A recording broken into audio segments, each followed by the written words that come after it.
Is Tech ready in the back also? Yes, they are. Okay, all right. Good morning, everyone. I'm going to call to order the Truckee Meadows Water Authority Board of Directors meeting for September 21st, 2022. Madam Clerk, would you call roll for us, please? Here. Here. Anderson. Here. Prentice. Here. Stewart. Here. Hill. Here. Forty. Coletta. Here. Kim Horn. Thank you so very much. Pledge of Allegiance. Ms. Jarden, would you lead us in the pledge this morning?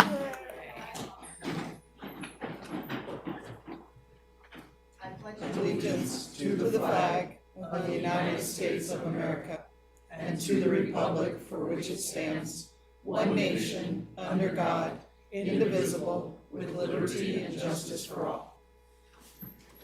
Thank you so much. I appreciate that. Madam Clerk, public comments. I have no cards. Do we have anyone signed in wishing to speak at this time? Is there anyone wishing to speak under general public comment, either items on or off the agenda? Okay, seeing none, I will close public comment, bring it back to the board. Under board comments, board members, do we have any comments this morning?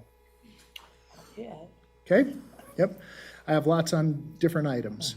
Okay, item number 5, approval of the agenda. Does anyone need to take anything out of order? We've had a conversation already. The appeal, we've said that it would not happen before 11 o'clock. So we'll try to get things done prior to that. If that's suitable, I'm looking for a motion for an approval of the Move agenda. to approve. Second. I have a motion by Hill, second by Dare. Is there any discussion on this item? Madam Clerk, do we have any public comment? No. Okay. All those in favor, please signify by saying aye. Aye. Any opposed? Motion carries unanimously. Approval of the minutes for July 26, 2022. Are there any emendations to those minutes? All right, seeing none. Motion to approve. Have a motion by Stewart. Do I have a second? Second. Second by Mr. Anderson. I'm assuming we have no public comment on this. All right. All those in favor, please signify by saying aye. Aye. Any opposed? Motion carries unanimously. Item number 7, recognition of Director Neoma Jarden for her years of service on the Tumble Board. So, Ms. Jarden, Neoma, I am both thrilled for you and very sad for myself. I'm thrilled that you've moved on to something that I know is very near and dear to your heart, but I'm sad that you're no longer our colleague here. You have always been a voice of reason, a voice of calm, and have, in many cases, pointed out things that none of us saw because of your years of experience in just the life in general, but also law. I miss you. I miss having you on this board. So, before we give you your gift, your lovely parting gifts. Sorry, ma'am, you didn't win the grand prize, but you do get a lovely parting gift. So, are there any members that would like to say anything to Miss, hold on just a second, Mr. Dare? Yes, obviously, we've served together for quite some time in our region. You've just done fantastic things. But water is one of the areas that, when I first met you, you were part of. And so you've done well, and you're not going nowhere. We'll still grab you, find you, whatever, but we're always here serving. But thank you. Thank you for your service, and it just continues in another fashion. Mr. Chair? Ms. Hill, hold on just a second. I'll come to you, Ms. Hill. Oh, I just wanted to say thank you so much. I miss having you as my seat partner, and I really have enjoyed working with you. And our focus on the Truckee River at Tumwa was a lot of your leadership, and I know that you're going to continue that at the DRP, and I'm really looking forward to working with you on those projects. So thank you for continuing your leadership. Ms. Stewart. Yeah, thank you. As Ms. Jarden knows, I already gave her some pretty glowing accolades back at Reno City Council, our home base. But I too wanted to just reiterate those and say we're looking forward to working with you both on downtown issues. We're very tied, City of Reno and the downtown partnership, as well as the Truckee River. You can't get away from it. It's a huge part of what you will be doing in the future and what you did in the past. So thank you for everything. Okay, anyone else? Oh, Mr. Anderson. just want to say it's truly been a pleasure working with you here and in the other parts of government. But no doubt we're going to be crossing paths down the road, and I look forward to that. I know you're going to continue to make incredible impact in this valley and beyond. So thank you and congratulations on that step. Okay. Hold on, Mr. Forey?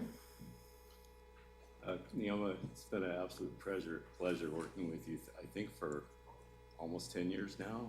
I think you've been on the board for about 10 years. And you've always been very supportive and really have the customer's best interest in mind.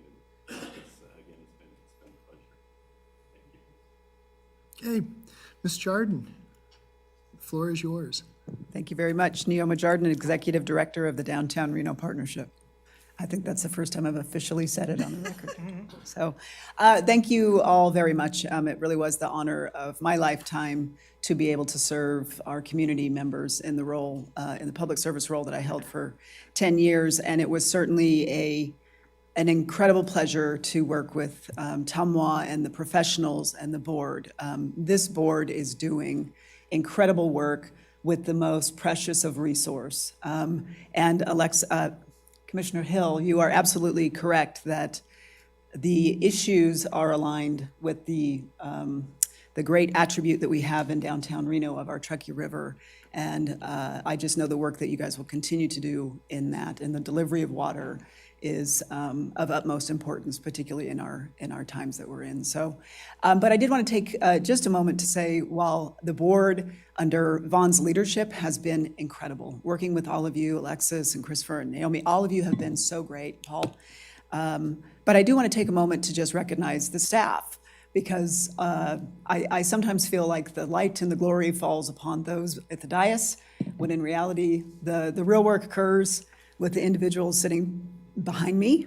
And Sonia, Mark, Andy, everybody, you all are the ones doing it. So thank you for allowing me to work with you on the most critical of issues in our community for 10 years. So thank you. Thank you so much. Anyone else? Is there anyone in the public wishing to speak at this time? Okay, here's what I'm going to do. I'm going to come down.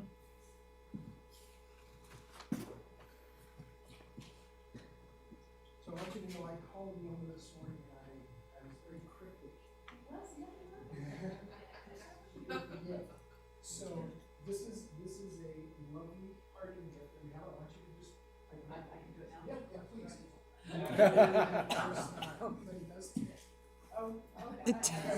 Oh, no, it ticks. Now, what I want you to know is I had no hand in this. So most of you, well, actually, you don't know this. I'm an antique clock collector. We're referred to as horologists. And so I think it's perfectly appropriate that we got Miss Jardin a clock. Oh, thank you. You're very welcome. Who do we have here to take a picture with our board? We can come up, have her come up here. Okay, come on up. Yep. This is what we do. Pull your chair back. Do a Sparks way. Come on. Yeah, we can do this. Reach them back. Cool is that? Okay, so if anything goes wrong with it, I'm calling you. Yeah, exactly. I'll replace the batteries.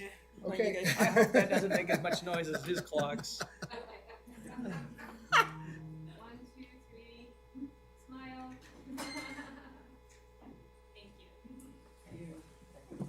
You're very welcome. Thank you. We're here if you need something. Okay. And again, Ms. Jardin, we look forward to working with you on the downtown issues, and please don't hesitate to contact us if there's anything that we can do to assist you in your mission. Okay, thank you. Now, let's give her a round of applause.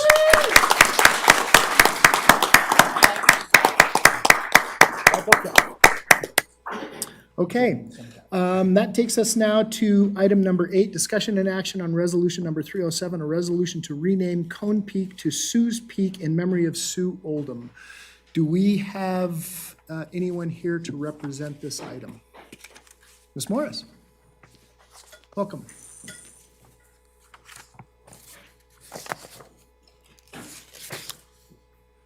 Stephanie Morris for the record, and I'm going to ask Steve Oldham to join me.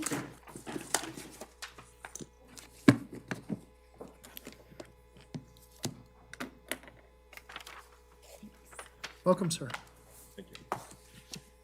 So, and this resolution really is to honor Sue Oldham, who recently passed away and was a huge leader in our community and for the power company before Tamwa and Tamwa in securing the Truckee River operating agreement. Just a huge part of that. And so the resolution is to support the renaming of Cone Peak, which is shown up here. It sits above the Truckee River. You can see it from your house, right? Yes, that picture was taken from the deck of our house Yeah. that we built.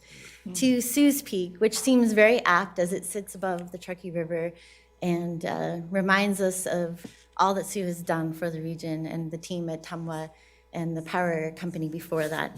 So I just wanted to not focus on all of the things that she did professionally, but a lot of what she did personally. So she was passionate about securing water supplies for the region, no doubt. But she also was a mentor, and she was really interested in everyone around her's life.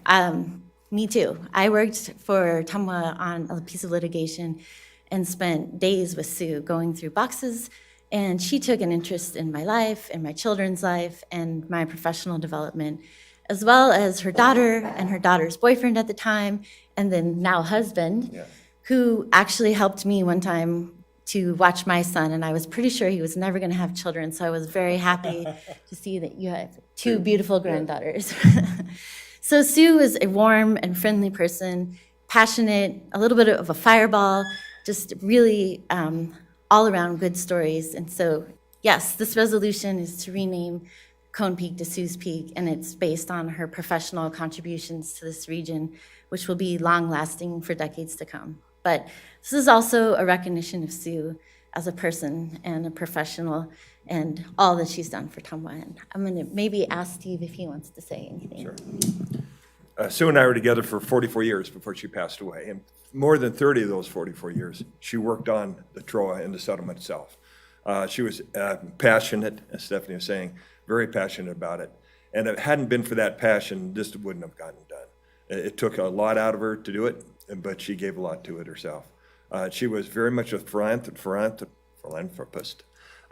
When her mother passed away, she donated her entire inheritance to Acres of Hope, which is an organization, it's a residential organization for women who've lost custody of their children. 2-year live-in residence. And at the end of those 2 years, they gained custody of their children back. So she was very, very involved in it, watching the kids, changing diapers, whatever it took, including paying off the note on the properties itself. So she was very much part of everything in Reno and Sparks in the lives of everybody who live here. So with that, that's why I asked that you might look at this as a resolution. I think the recognition, by the way, she was one of the first 100 women admitted to the Nevada bar. So it really was a pioneer in this area. So that's why we asked for this recognition, and hopefully you can do it. And I have to say, a little bit of a fireball. Yeah, no, she was. She was a trailblazer, to say the least. And, we have the Truckee River Operating Agreement, the TROA agreement, because of her great work. I mean, she was integral in this process. And so, board members, any questions or comments? Ms. Breckus? Yeah, condolences on her passing. I did not know her. I think I only met her once, but within, a day of her passing, one of my contacts, and I feel I've really gotten to know the good people of Verdi in the last couple of years, reached out to me and explained to me very much about what a loss it was to that community and how much she had done for them. So I know she was so well thought in that local geography, and I think it's a kind gesture to rename the peak in her memory. I have a few questions, though, because renaming has been a very controversial thing at the Reno City Council and in our general community also, so please pardon. But number one, is the peak in California? No, but it's on Forest Service property. Okay. Humboldt-Terrabe National Forest on the Nevada side. In the Nevada side, okay. So, and I spent time looking at this, and it just popped up, so I hadn't seen it. You're going to go to the state renaming committee of historic places and go through that process? Is that the proponents are going to do that? Stephanie Morse for the record. Yeah, TUMWA isn't a proponent. This is a letter of support. Support, And okay, the process, okay. so TUMWA wouldn't be advocating on the process. Obviously, this is, staff supports this, and we hope the board supports it. But it is a process, and there are certain requirements Okay. and many steps that have to be followed that Mr. Oldham is going to work with, I think Susan, who's also here, and they'll work through all of those steps. It does take quite a bit of time. Okay. And they will work through that, and we can provide updates to the board as Okay. it moves through the process. Okay, I just, the reason for this is one of the last renamings was, a very old established name of Center Street as it goes through the university on university land, and that skipped all the process, and I heard that I heard from someone who watched the state committee that there was some great concern about that it circumvented a process, and I just wanted to understand how this would leave us and go fold in. So thank you very much. Thank you. Ms. Stewart. Oh, thank you. I just wanted to say I had the pleasure of working with Sue through the 90s, knew her in the 2000s. We're neighbors, if not next door neighbors, but near neighbors. And she was more than a fireball. I mean, she was a brain trust on water issues. And whenever anything tough got done, she had the history, she knew the law, and she was able to come forward with, sometimes a convoluted, but a resolution. And I just so admired her, a little bit younger than her, but running behind her as far as a woman in water. And in fact, we have an organization, or we did for about 20 years at least, called Women in Water. And she was part of that as well, as were some other people we all still know, like Susan Lynn and, many others, which I couldn't begin to name today, but that have been very active in this space. And I can't say enough about her contributions, and I'm very excited about this proposal. So thanks for bringing it forward. Okay. Anyone else? Yes, Mr. Forey. Yes, thank you. I worked with Sue for over 30 years, and I don't think it's an exaggeration to say that if not for Sue, we'd still be negotiating for TROA, and I dearly believe that. And she was that important to that entire effort, and she is definitely one of the reasons why it happened as soon as it did. And she helped me to actually get that closed, related to some water rights that TUMWA had and some grant money that the tribe had to buy those water rights, which was one of the final issues to get TROA implemented. So, and she was one of probably the very few people that could tell Harry Reid, this is the way it's going to be. And he listened. So thanks, Steve. And Mr. Chair, if I could, just to follow up, I want to ditto that because Sue actually helped me with Senator Reid on a federal bill for water for the flood project as well. Even beyond, state water planning, state engineer stuff, the TROA, but also beyond, in other areas that touch water. So she was very, very helpful. She knew how to get it done. Mr. Deere. Yeah, one of the things, I never had the chance of meeting her, and anybody who's in our community that steps up like that. But I'd love to know more, but if you need other letters of recommendation, maybe from the City of Sparks, we'd like the information and we'd like to stand with you. I say that, I can't talk for everybody, I can talk for me, but I can bring it to our mayor and to us. I can't imagine why we wouldn't support this, but. Thank you very much. In fact, we started this process with the Pyramid Lake Paiute tribe. Okay. Knowing that Native American support and the impact that TROA had on them as well. And they were very supportive of this a few weeks ago. So the more local support, the better. Thank you. Thank you. Yeah, and just to be clear, we're not making the change. No. We're just supporting the change because of all the hard work that she's done and the assistance that she's lent to TUMWA over the years. And in fact, I would say not just to TUMWA, but Department of Water Resources and all the different organizations that came together, now NV Energy, Sierra Pacific, and et cetera. So I'm very supportive of this. Commissioners, do we need to read this resolution in, or are we good with that? Are we good just memorializing it in the record? And before we talk about that, is there any additional public comment on this item, Madam Clerk? Okay, I'm going to bring it back to the board. Mr. Chair, could I make the resolution? Absolutely, absolutely. I'd like to make the motion on item 8 to resolution number 307 to rename Cone Peak to Sue's Peak in memory of Sue Oldham. Okay, have a motion, do I have a second? Make the second? Okay, so I have a motion by Ms. Stewart, second by Mr. Anderson. We've asked for public comment, there was none. Is there any other discussion on this item?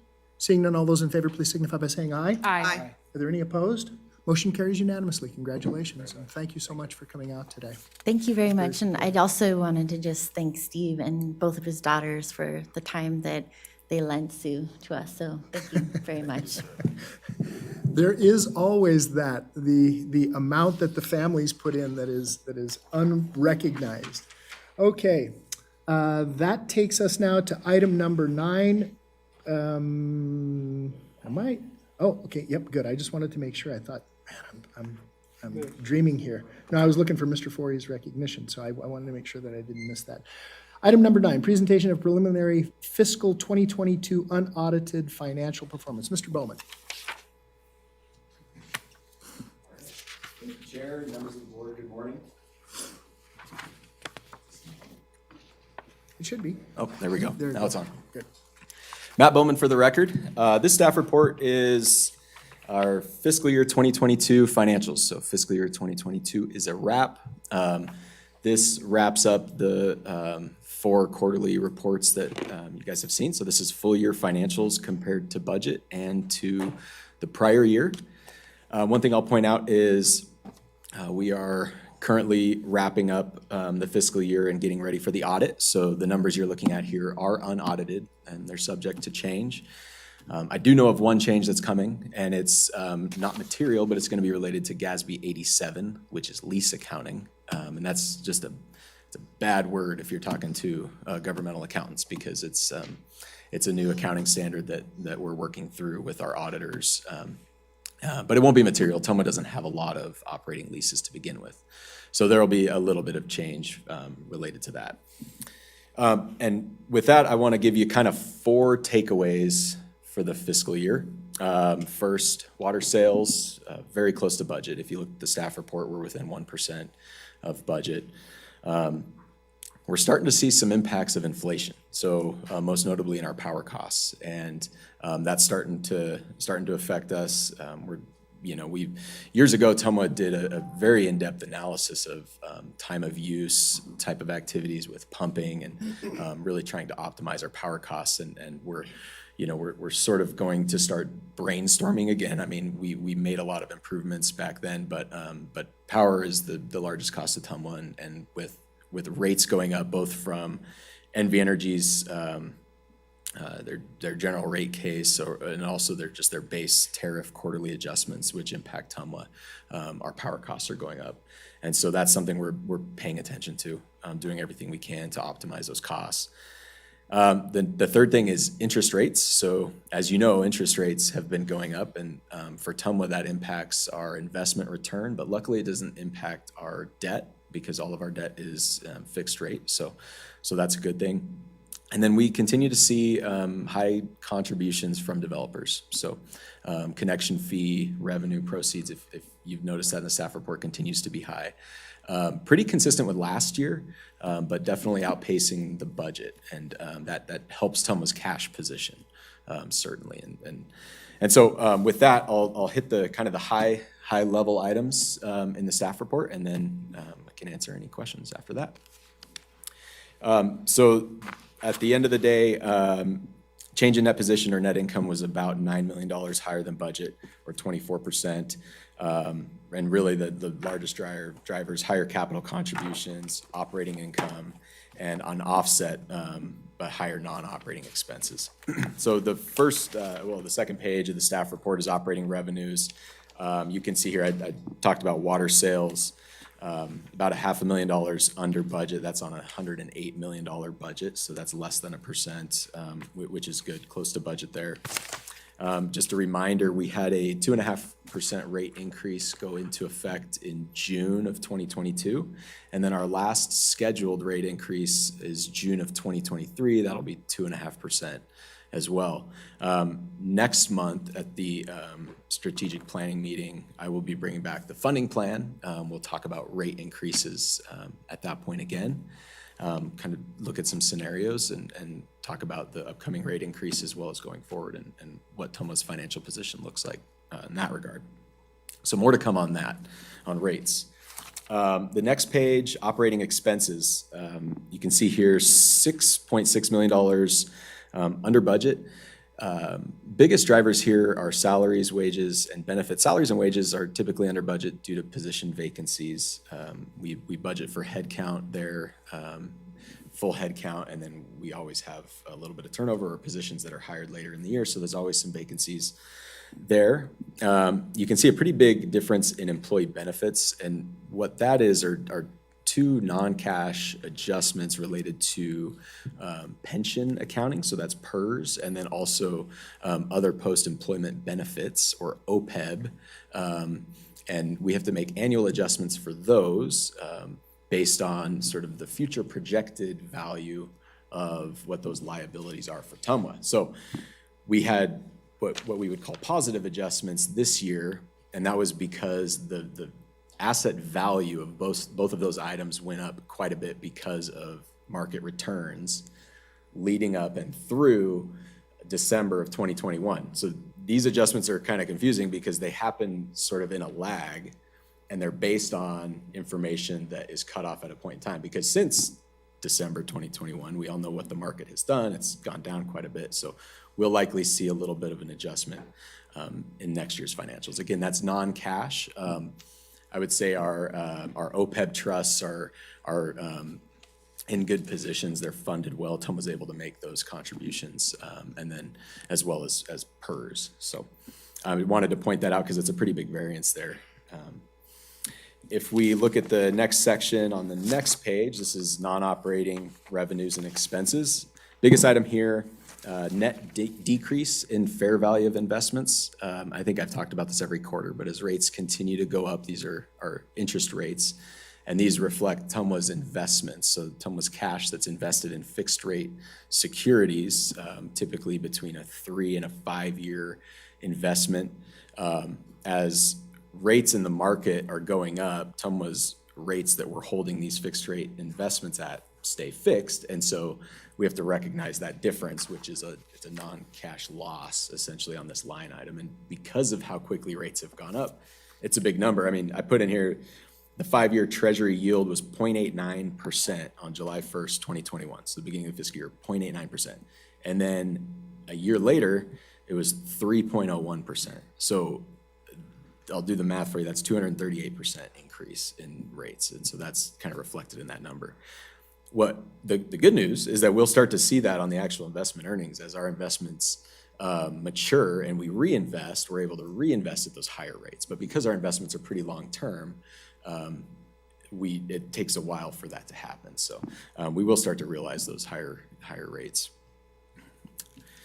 Last section of the income statement is capital contributions. I mentioned here that we continue to see pretty high connection fees, and that's reflected in this section.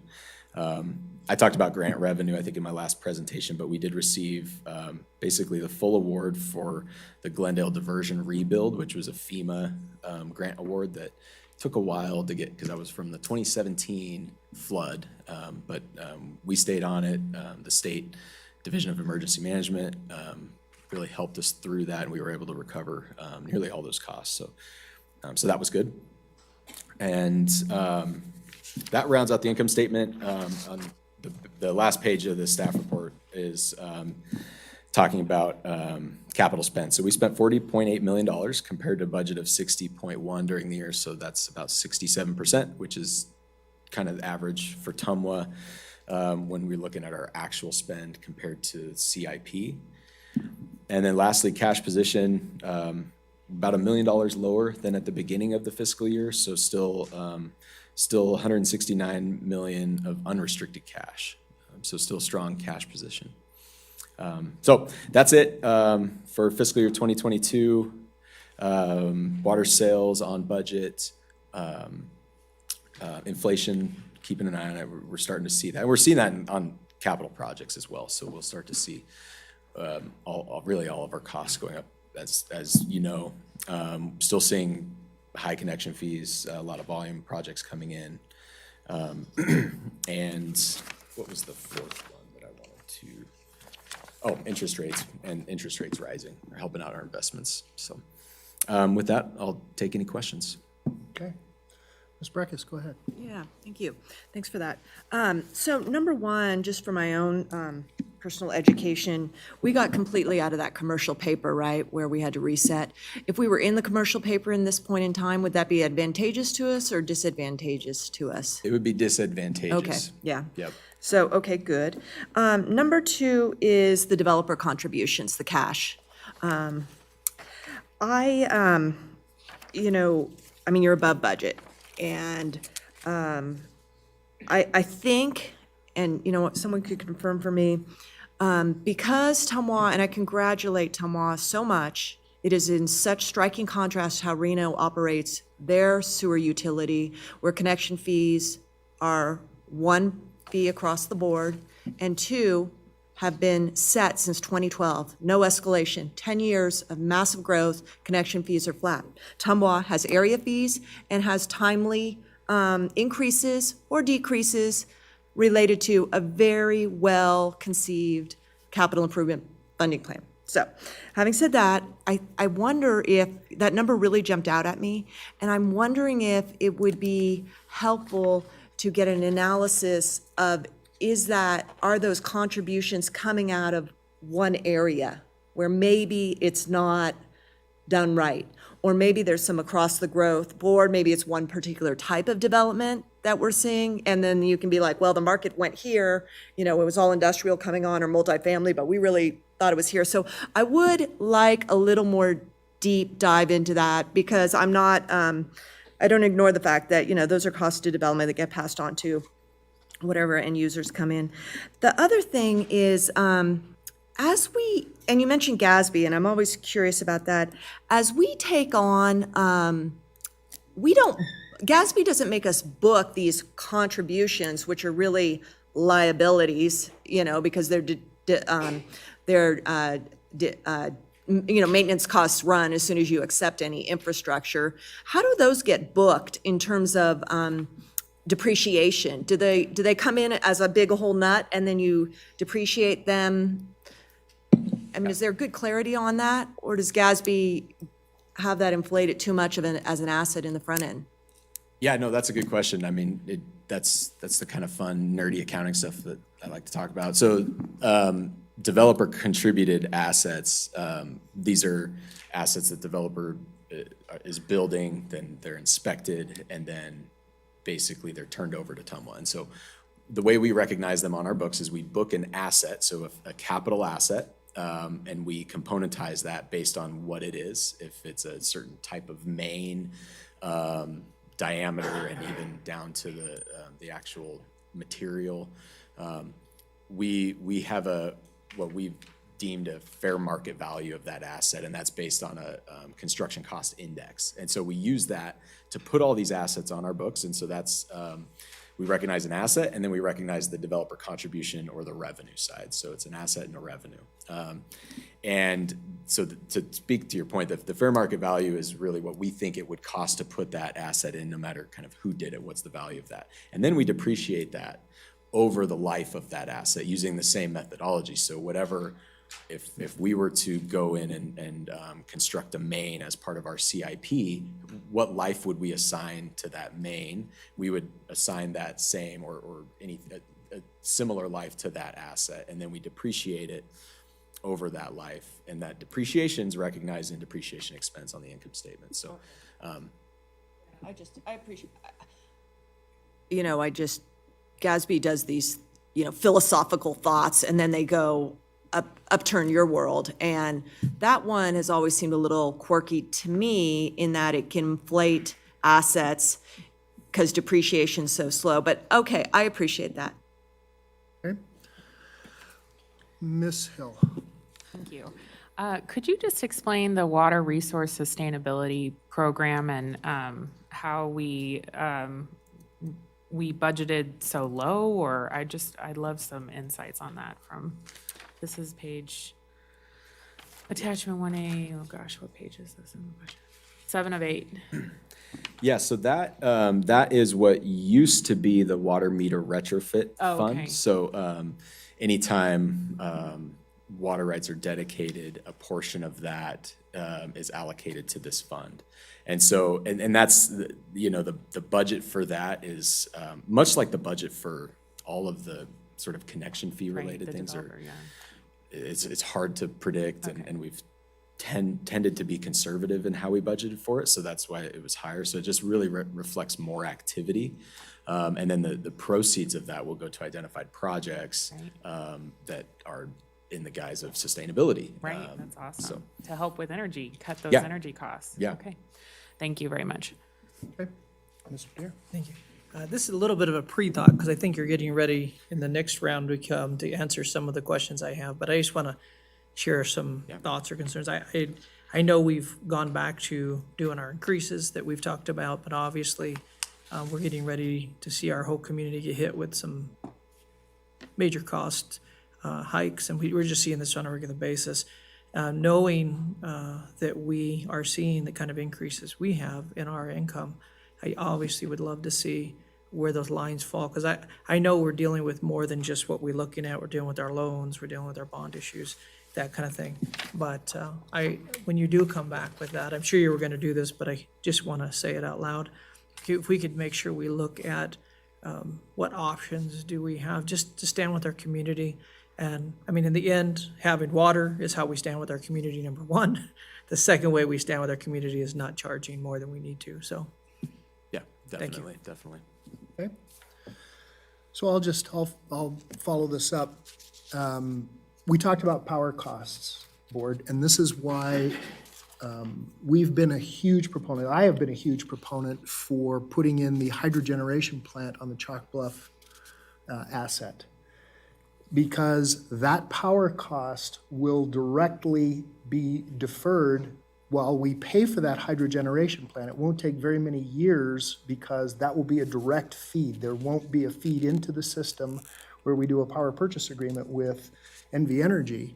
So I would encourage us to continue to look at those options so that we can stabilize what our costs actually are. Ms. Precious, you brought up a really great point, and with developer contributions and those assets. But what I'm pleased with is at some point those assets become liabilities because of aging infrastructure, and they have to be replaced. And that's the unknown in the future for us. And so, and we all have this in our streets of just aging pieces of infrastructure where there's huge costs to go in and replace that. So I'm pleased with the way that Tumwa keeps the balance. But again, I would encourage us to look at as many options as we can that will cut our costs, and hydrogeneration is the gift that keeps on giving. Look at our Verdi plant that was built in what is it, 1910? Yeah, 1910, and that still continues to provide a resource to this community and an offset to ratepayer costs. And so I'm hopeful that we'll bring that back, that is in the mix at some point, because that could be just huge for us to not have any power costs at our Chalk Bluff treatment plant. Anyone else? Okay. All right. What are you looking for, Mr. Bowman? Do you need us to accept? Nope, no this? action, no Okay. action needed. All right. I just wanted to make sure. Okay. If there are no other questions, let's move on. Got plenty of things to do here. Thank you, sir.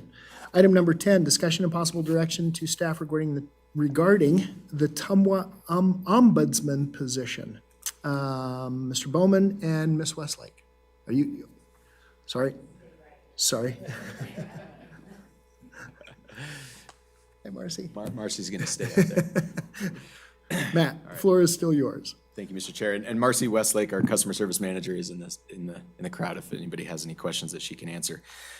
So this is kind of a confusing subject to this, but basically we're talking about Tumwa's ombudsman, which is part of our customer service function. And so we would like the board to give us direction on continuing with that position. And if the board elects to do so, we'd like the board to authorize the general manager to negotiate a contract with Kim Mazeris, Tumwa's former director of customer relations, to fill that position. Mr. Chair. Yes. Yeah, Mr. Chair, to my knowledge, I believe that the ombudsperson has been very effective in resolving disputes, and could you speak to that? Is that your experience? Yeah, and one thing we looked at when we sort of, because I'll get into this a little bit. Well, let me back up just a second here. So in 2020, Tumwa's ombudsman actually resigned, and because of COVID and because of other factors, we had not refilled the position, and so that brings us to today. So we did an analysis. We looked back at the contacts since 2017, and I put that in here. 113 contacts. 69 of them were sort of deemed not applicable. It was, something unrelated, or they didn't respond when we called them back. And then the remaining 44 were sort of normal customer service things that just sort of routed through the ombudsman. And so this was, and so I think it is a good option for customers to reach out to somebody who they feel is and is independent of Tumwa management, Right. because this person reports to the board. Right. So it gives them that opportunity. The ombudsman will then work with the customer directly and Tumwa to resolve the So, issue. Mr. Chair, I just, to follow up my thought, I've been so impressed with the ombudsperson role here that I recommended that Reno also establish that position. We have not found a person to the level of Ms. Mazeris who's being considered here. And I think extremely highly of Ms. Mazeris in terms of, I think she'd do an outstanding job of being the ombudsperson. So I don't need a lot more discussion of it. I think the position's good. I think the choice is excellent. And I would be happy to make a motion, but I don't want to cut off debate here. No, understood, and I appreciate that, and I could not agree more. You want someone as your ombudsman who has an intimate knowledge of your organization. And I mean, so you either have that in the beginning or you gain that over time.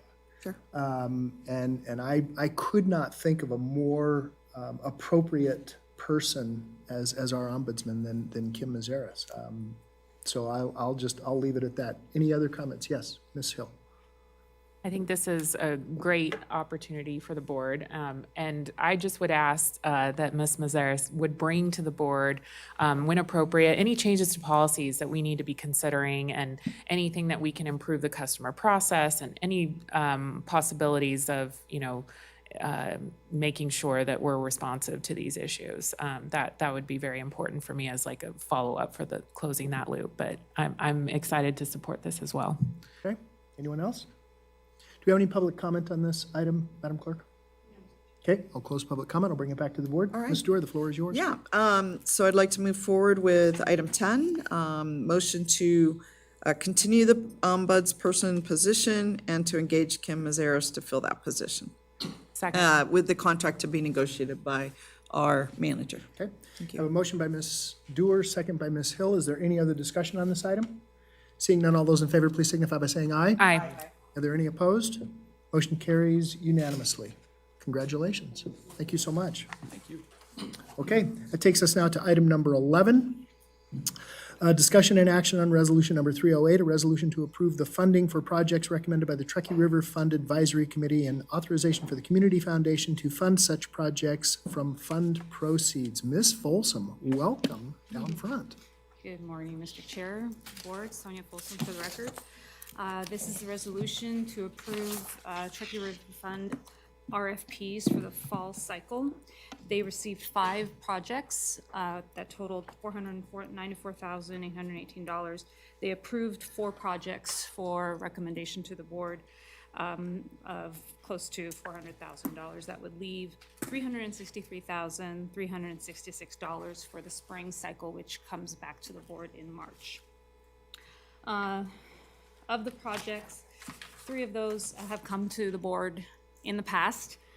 Keep Truckee Meadows Beautiful for their 2023 Great Community Cleanup, Sierra Nevada Journeys for their Watershed Education Initiative Program, which will be the first time that they're going in person since the beginning of the pandemic. And they've increased the number of students that are going to be participating, as well as the teachers that will be benefiting from their lessons. And then the One Truckee River Broadhead Park Restoration Project as well.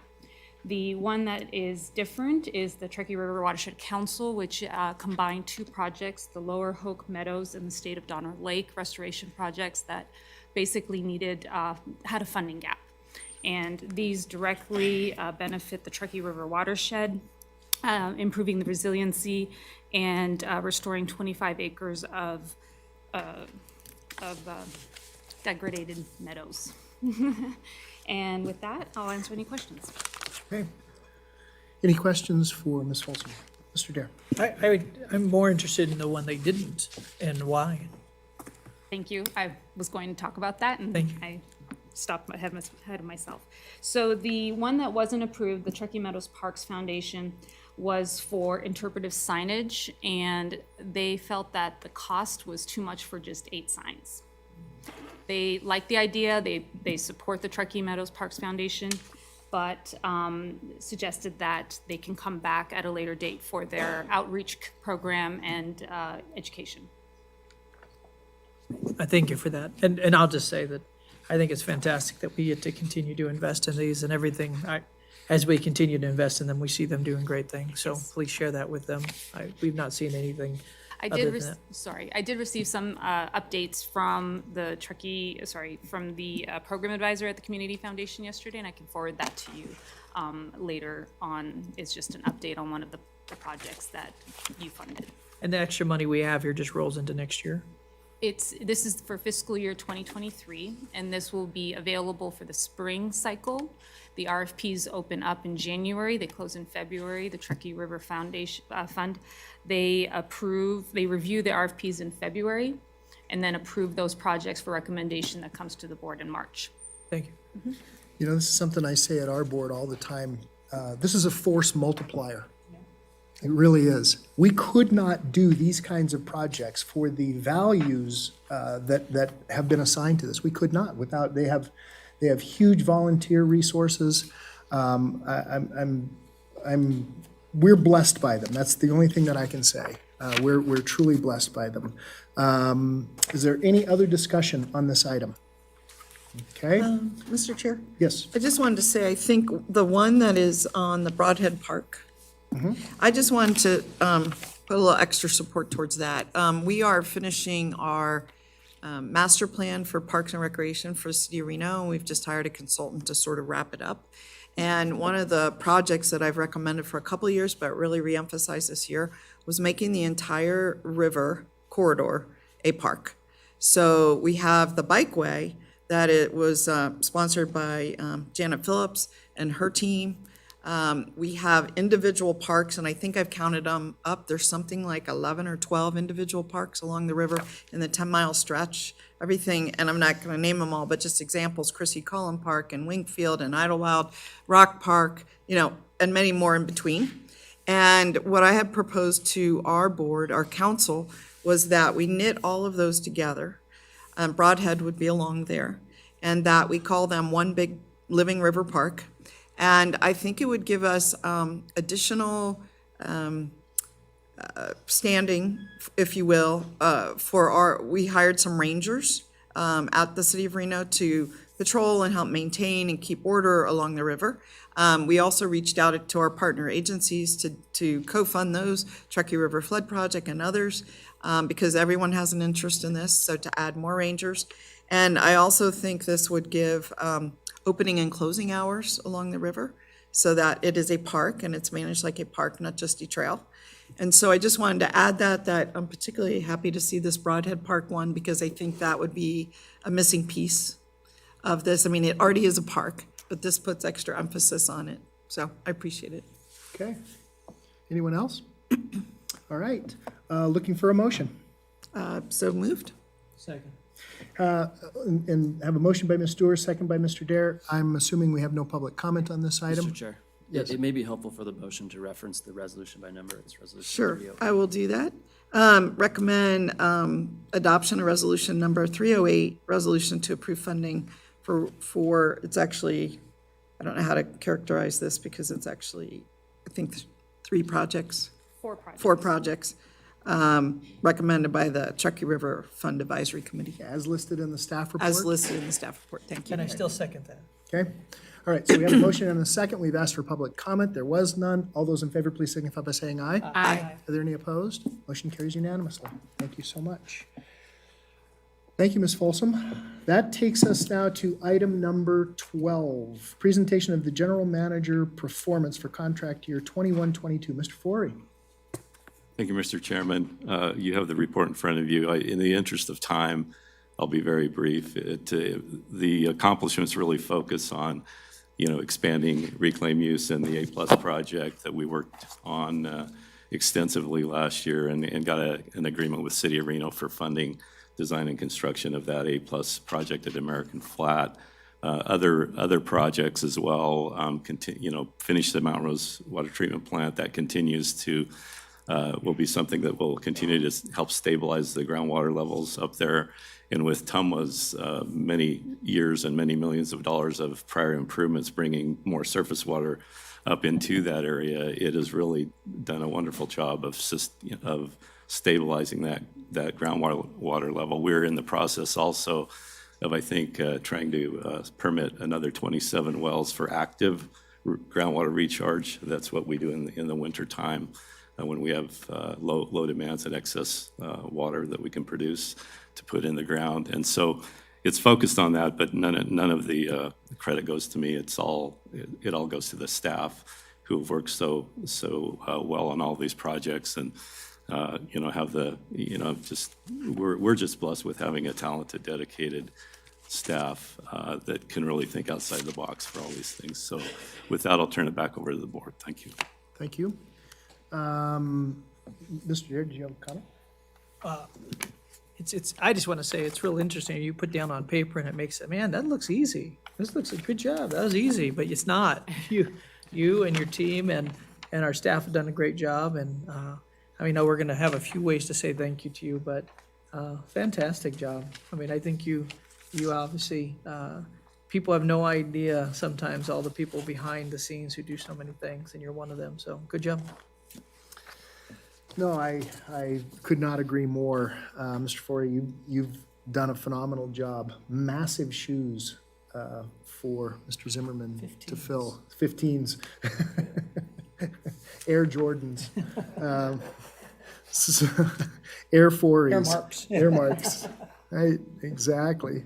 And Mr. Dare, you pointed out quite appropriately, while your deft hand has led the organization, it really is staff that has done this phenomenal job. And I mean, we could not do it without you and your guidance to them. And so that's the mark of a good, stable organization. So I cannot begin to express my debt of gratitude to you. Anyone else on this item? Okay, all right. Now, item number 13, recognition of Mark Forey for his years of service to TUMWA as the general manager. My turn.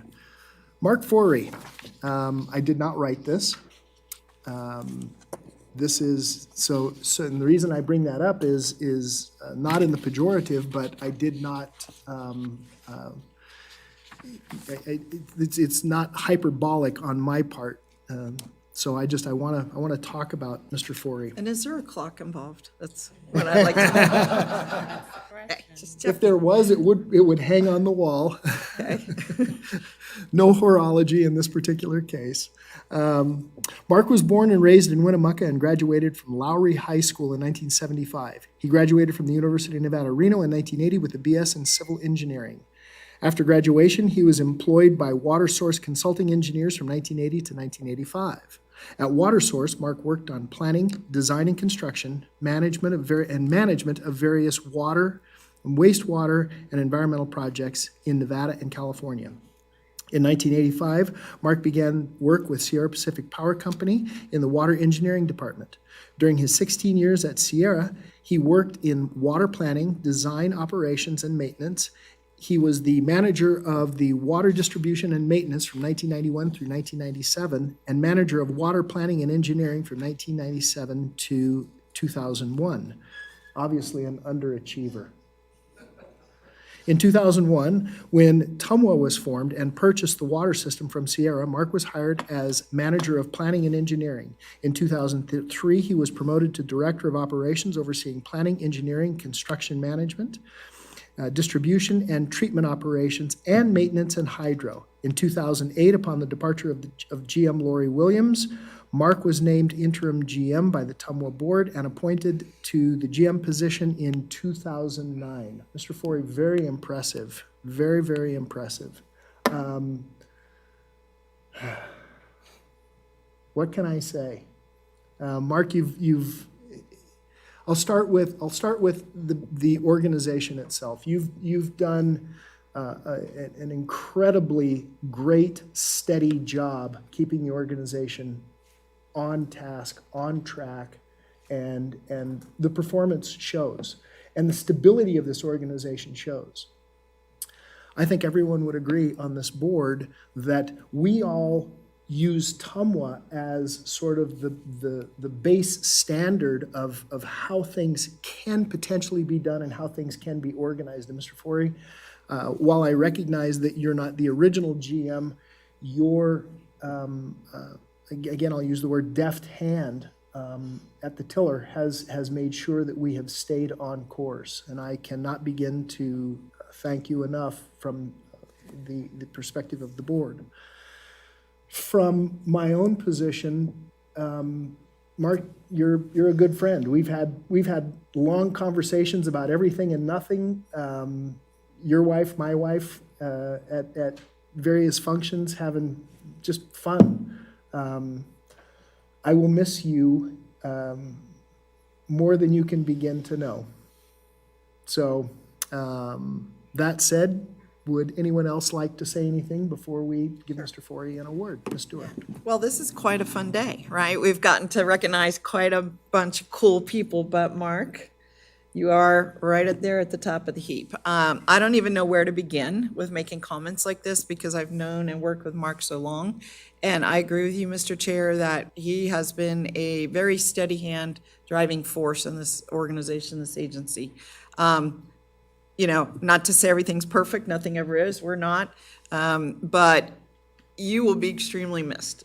I am lucky to have you in my ward in the city of Reno as a constituent, and I may try to wrangle you onto something else, which shall remain unnamed right now, but we're not letting you go. Your service isn't over, and you still got a lot of life and years and brain power to give. So I'll leave it there because I could wax on for 30 minutes, and I know that we don't have that kind of time, but thank you, Mark, for everything. Run, Mark, it's a trap. Don't. Oh, don't bite at the bait, jump at the bait When here. you retire, Mark. Start collecting clocks. I know a guy. Mr. Dare. I just want to say, when I came on the board and learning all the different things, and both Gino Martini and Ron Smith had nothing but great things to say about you. Then I talked to Gino a little bit, and he wanted to be able to be here. He has some health things going on, but he, well, I won't tell you all he said because you know Gino, he says it in the way he could say it that I don't talk all the time. But he likes you a lot. But I can just tell you, I know even Ron passed this last couple of years, but you meant a lot to a lot of us, and so. Obviously, you're not going far. We'll still golf, we'll hang out and all that stuff. I'm sure I have questions for you anyway about all this, but exciting to see what you get to do, Grandpa. So God bless you. Mr. Anderson. Mark, I just want to say it's, again, been a pleasure working with you. I love the fact what you did when things could have gone sideways and dealing with some pretty hot topics. That even keel attitude and approach was fantastic. And I just want to say that I believe the success or failure of an organization has a lot to do with the culture. And I believe the culture that you instilled is some of the great success that we're seeing with Tumwa right now. And I just want to say thank you for instilling that. Ms. Breckus? Yeah, I echo a lot of what's been said, and just want to say I've enjoyed working with you, and I think Tumwa's, I wasn't on for the prior leadership, but I think Tumwa's done very well under your leadership, and I'm very optimistic about this organization's future. Thank you. else? And enjoy a well-deserved retirement. So is golf in your retirement, Except Mr. don't Forey? get too comfortable. I mean, come on. Not too much golf. Not too much golf? I don't wanna hate it. Maybe once every week or two. Once every week or two? Just remember, always wear 2 pair of pants in case you get a hole in one. Okay, all right, Mr. Forey. But seriously, folks, I'm here all week. Don't forget to tip your servers. Mr. Forey, come on down. We get a picture with him too, right? We're gonna do a picture. It is not a problem, sadly. If it were up to me, it would have been a timepiece. Mr. Forey? You can open it and display it. It'd be I will good to, open it. for the group. Something gonna spring into my face. No, of course not. It's not a can of spikies. It's just something really simple and really beautiful. All right. Yeah, just look at that. It's really, really pretty. Mark? Truckee Meadows logo on it. Yeah, that's Set it- wonderful. Put it there, please. Yeah, thank you. Thank you so much. Thank you, yeah.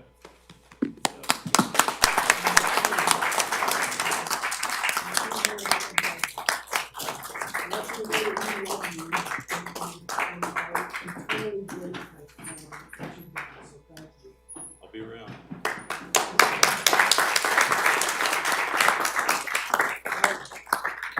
Yep.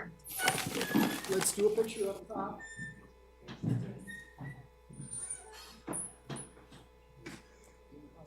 That's awesome. Yeah, that is, it's pretty, isn't it? Let's go to the wrap and you're going to hold it Yep, just toss that. Perfect. Okay, Mark, you come in the middle.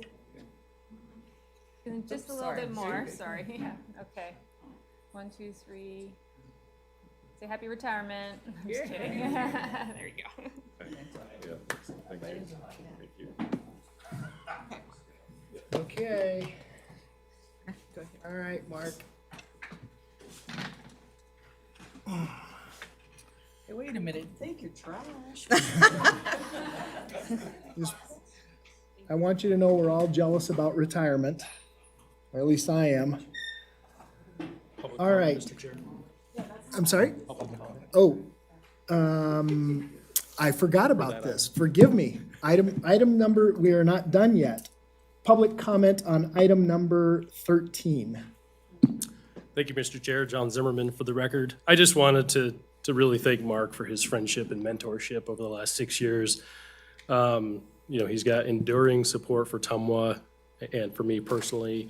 To Mark, Tumwa is his magnum opus, his life's work. He's really dedicated an extraordinary amount of years, hard work and effort to this community. And, even in the last few months, Mark has just maintained 100% focus on Tumwa and doing the best for Tumwa. Just incredibly unselfish as a leader, and I've really just appreciated getting to know and work with him over the years. Thank you. Mr. Rotter, welcome.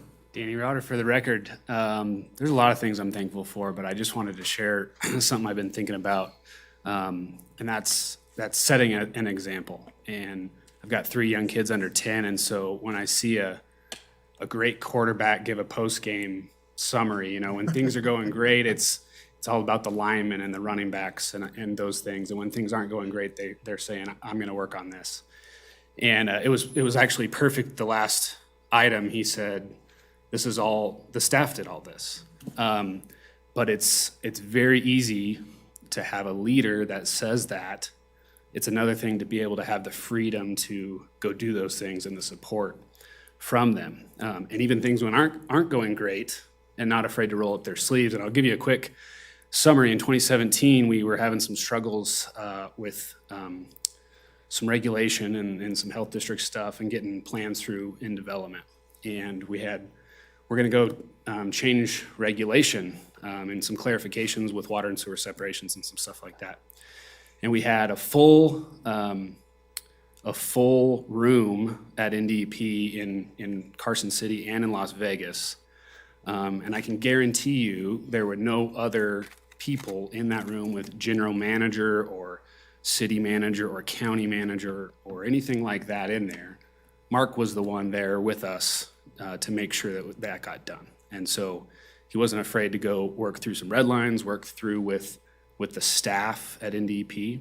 And I think that was just a perfect example of just how to get things done. So thanks, Mark. I know we'll talk more at the golf celebration or the retirement party, but I just wanted to let you all know that. Thanks. Thank you so much, Mr. Rotter. Mr. Gephardt, I know you want to make some comments, and forgive me for not acknowledging that. I got caught up in the emotion.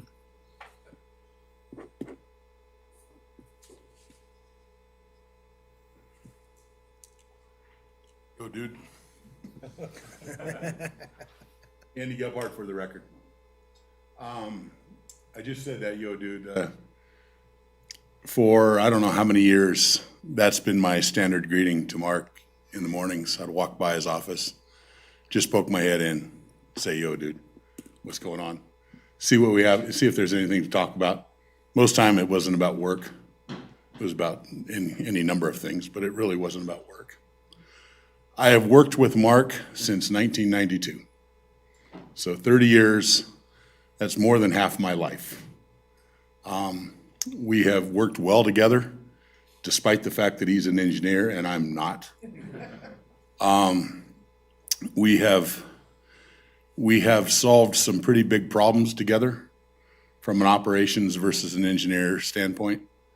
One of the great joys, I think I would say, in my life, I did a presentation with Mark. I've done a lot of presentations for Tumwa. I've done a lot of joint presentations. Mark and I did a presentation up at DRI, and it was so fun. We just got to talk about Tumwa. So what better subject for us to talk about, and how proud we were of Tumwa and how it worked. And Mark had this huge slide deck with, I don't know how many slides, way too many, but it was a lot of slides. And he had one for me. So, and I talked more than him, but and he pointed that out to everybody, that we are completely different people in our presentation styles or our desire to, or how we present things. But we are the same in our focus for Tumwa. We have been the same for our focus for Tumwa. And I consider Mark a very great friend. And I'm blessed to have, for the last 30 years, worked with a friend. So Mark, I'm gonna miss you. Anyone else under public comment at this time? Okay. Mr. Chair. Yeah. Go ahead. I have a public comment submitted by Mr. Pawnee that I will include in records. Is it legible? Yes. Would you bring it here, please?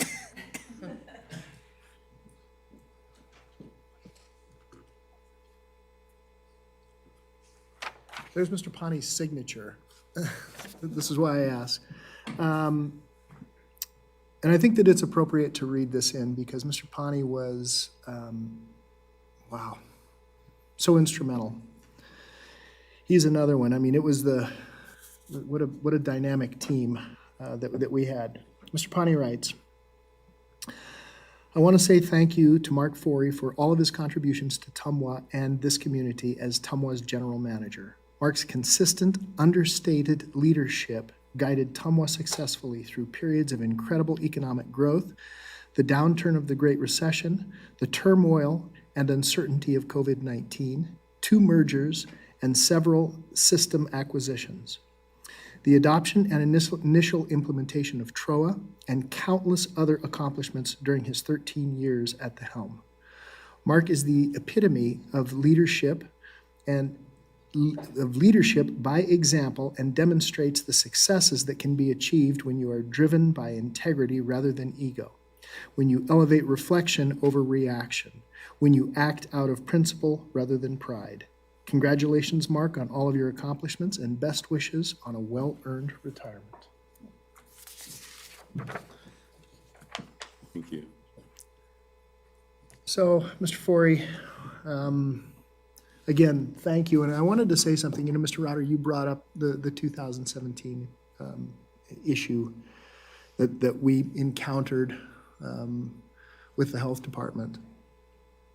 This is just one of those examples where I don't think you realize how much Mr. Forey was working, not you, but the general public. Mr. Forey worked behind the scenes to ensure that this organization was stable and could continue on its mission of serving the highest quality water, perhaps in the nation. I mean, it's really quite incredible. And this is echoed by when we do a survey, a customer satisfaction survey, and you get a 93% approval rating by your customers. I can't think of any other, I mean, just tell me anything that gets higher than 93%.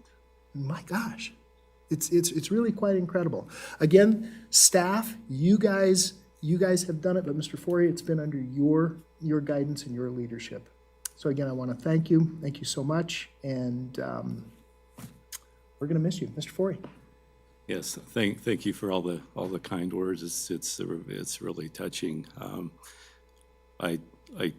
Since Steve Olam is sitting in the front row, Steve and I go back quite a long way too, and we were, I would say, both on the sales team when maybe Susan Fisher too from Government Affairs.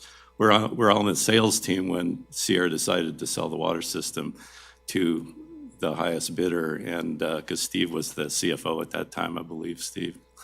And so Steve was heavily involved with that. I was on the sales team. I think the first time in my life I was a salesman. And I don't think Steve's going to tell us if Tumwa was the lowest or highest bidder. That's probably not what he's going to tell us. But I personally don't think they were. I don't know what the what the bids were. But I think we could all agree that the best thing possible happened for the community, and that this community got Tumwa and all the water resources, and that was a really huge thing. So from that point on, the board has been fantastic over the years for Tumwa. Really, the way Tumwa was set up, we have a lot more flexibility than normal government, and that's why we're so nimble and can be so responsive to customers and get things done, you know, in a pretty fast fashion. But and also the board has supported us in things like our salary and benefits, and we are able, because of the board's support, we're able to recruit and retain the best of the best people. And that's I want to talk about that. That's why. Can't tell you how many people I've lost in my organization. Yes, some from other agencies. But that is why, you know, those things are why Tumwa has been successful. And again, it's all about the staff, but the board's support has been tremendous and essential to the success of this organization. So thanks, everybody. Appreciate it. Thank you again, Mr. Forey. One more round of applause for him, please.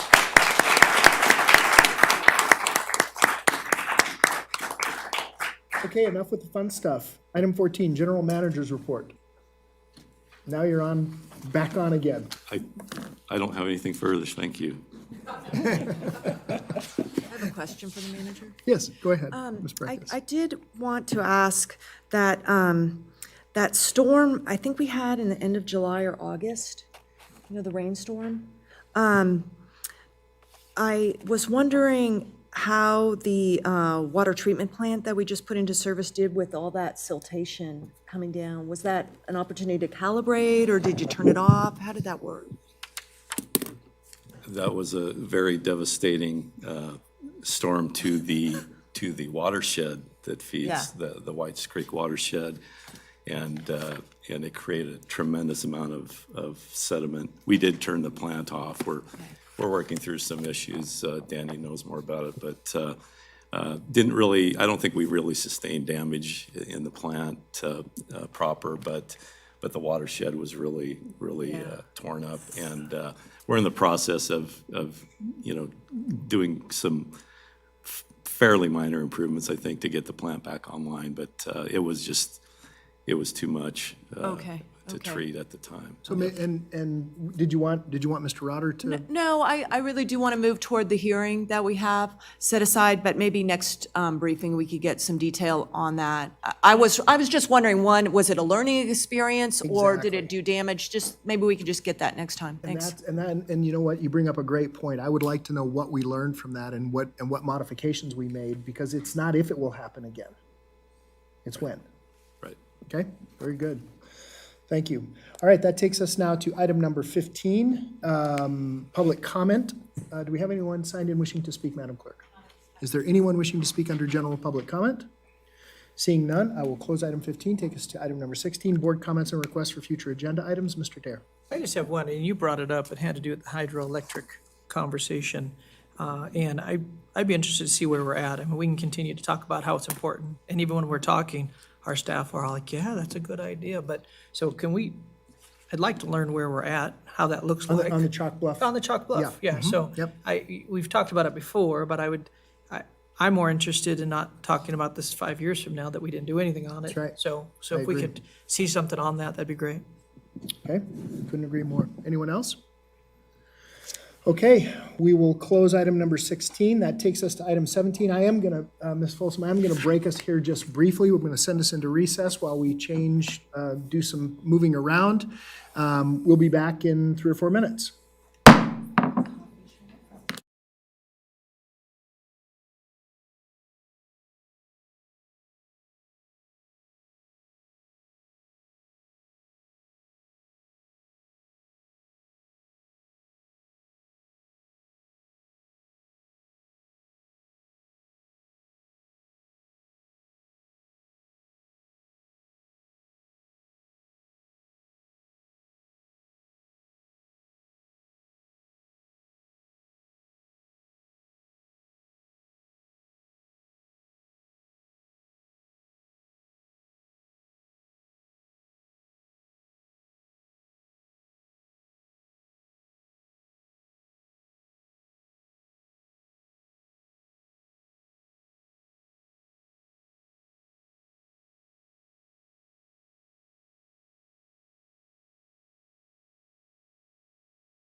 Okay, everyone, let's get ourselves organized. Board, come on back.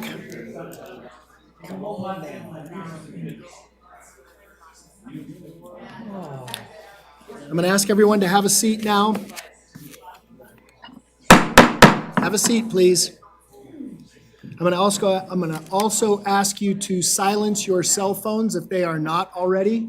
I know that you're waiting for a call from the warranty division because your automobile warranties have expired, but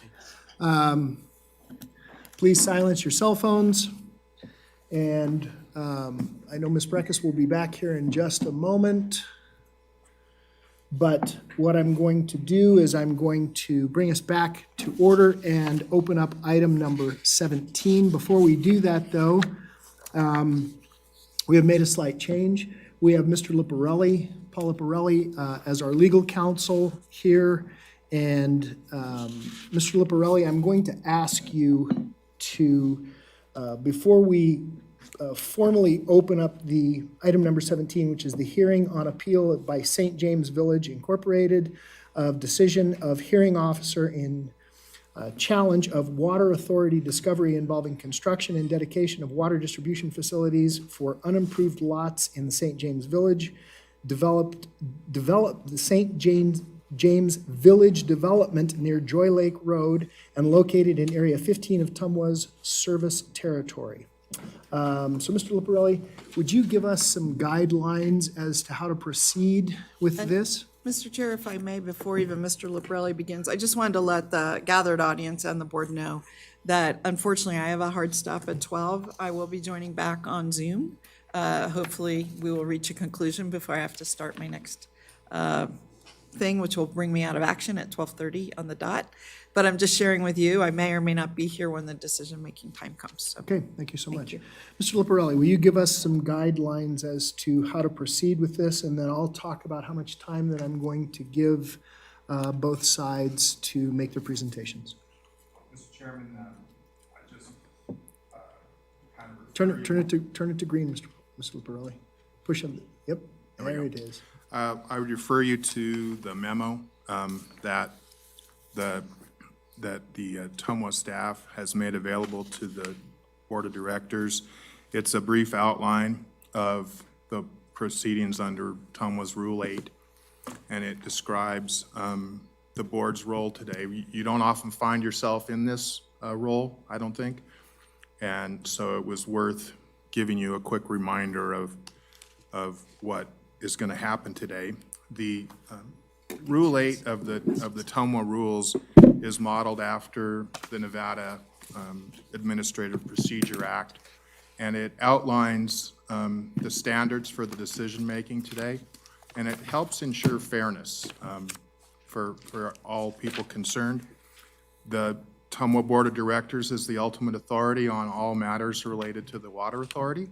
So when a potential customer or someone interacting with the agency wants the highest form of review the agency has, this is it. It's the Board of Directors making a decision about whether the hearing officer decision, which you've doubtlessly already consulted, whether that decision contains errors. And what the Administrative Procedure Act guides us in is decision-making involved with the existing record. So this is not a new trial. This is not a start from scratch information gathering process. This is an appellate board who is reviewing the decisions that have been made below, starting with the staff discovery and the guidance that it gave to the applicant, continuing on through the arguments that the parties made to the hearing officer, and ultimately your decision is to either remand or affirm the final decision that the hearing officer made.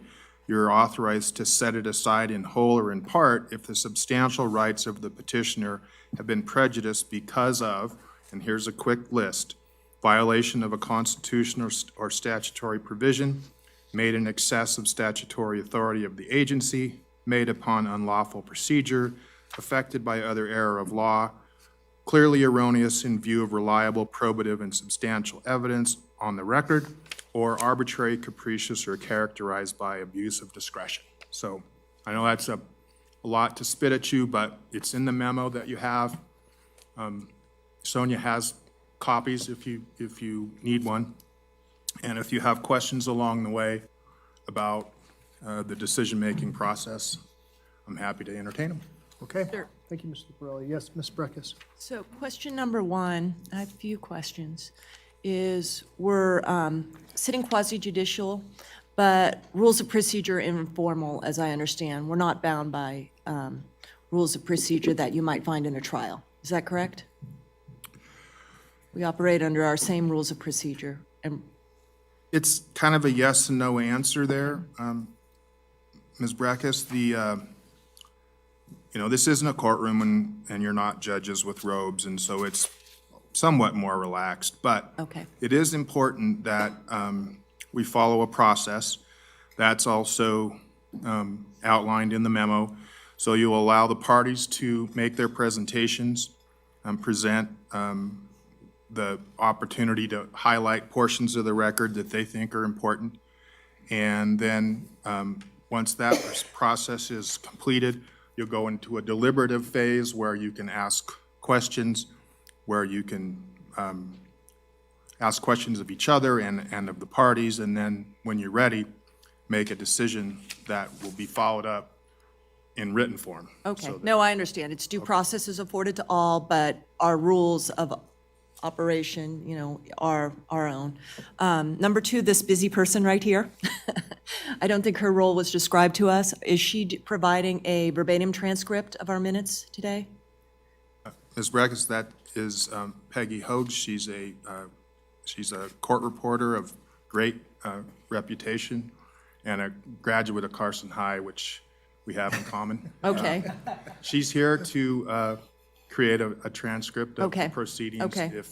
If there are legal steps beyond this, what happens here is recorded in addition to your usual audio-video. That's fine. Our minutes usually aren't taken in that manner, and I just wanted to clarify her role because she was here for the earlier items, sitting in the same spot. And we've had some issues with minutes at the city of Reno. Once we more or less relocated all of our audio and visual for the last couple of years, and I just didn't know if, how we're doing our minutes for this one. They're different.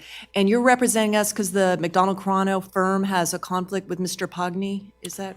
No, And his prior It's role not in a this? conflict situation. It's a matter of the McDonald Carano firm providing advice to staff during the process of the discovery and also being involved in presenting the case to the hearing officer. Oh, okay.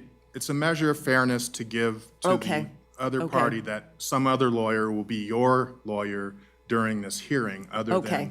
than Okay. the lawyers that presented the I case. saw in the reference to Mr. Pogny and family members of the Pogny firm, and I just didn't know if that was it. Okay, I have a disclosure then to read. My husband is Armando Ornelas Jr. He's the Director of Community Services at the City of Sparks. One of his direct reports is Michael Drinkwater, who is married to Bonnie Drinkwater. Ms. Drinkwater served as the hearing officer for Tumwa during an earlier stage of the proceedings involving this item. I've consulted with the special legal counsel, Mr. Liparelli, to this matter about the Nevada ethics law and other legal decision-making standards, and whether my husband's work relation creates any legal duties for me with regard to item 17. The actions I am taking are based on the advice of legal counsel and also a conversation with a representative of the Nevada Ethics Commission. I've not discussed the procedure substantive of item 17 with Armando, nor have I discussed it with Mr. Drinkwater or Miss Drinkwater. I have no involvement in Armando's supervision of Mr. Drinkwater, and my decision as a Tumwa director have no effect on the job responsibilities or compensation of Armando or Mr. Drinkwater. I have no involvement in the selection or hiring. I had no involvement in the selection or hiring of Miss Drinkwater as a hearing officer for item 17. My role as a Tumwa director or hearing or making a decision on item 17 has no effect, direct or indirect, on hearing officer Drinkwater and her past, current, or future agreements and arrangements with Tumwa. My understanding of the legal standard is that I do not have a conflict of interest or the appearance of a conflict of interest, and I will fully participate in the discussion and action on item 17. This completes my disclosure. Thank you. Thank you, Ms. Breckus. Anyone else under disclosure?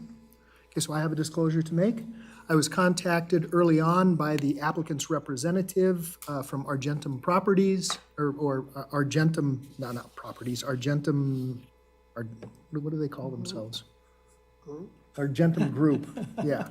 I informed him that we are acting in a quasi judicial capacity, and I had no conversations with him and refused to have any conversations with him about this. So I just wanted to put that on the record that I was contacted, but again, had no conversations. Anyone else? Okay. All right, so we will open this hearing. I'm going to give each side of the parties, I'm going to give each side 15 minutes, which was agreed upon early on. And I'm going to ask for just identification, and you have 15 minutes.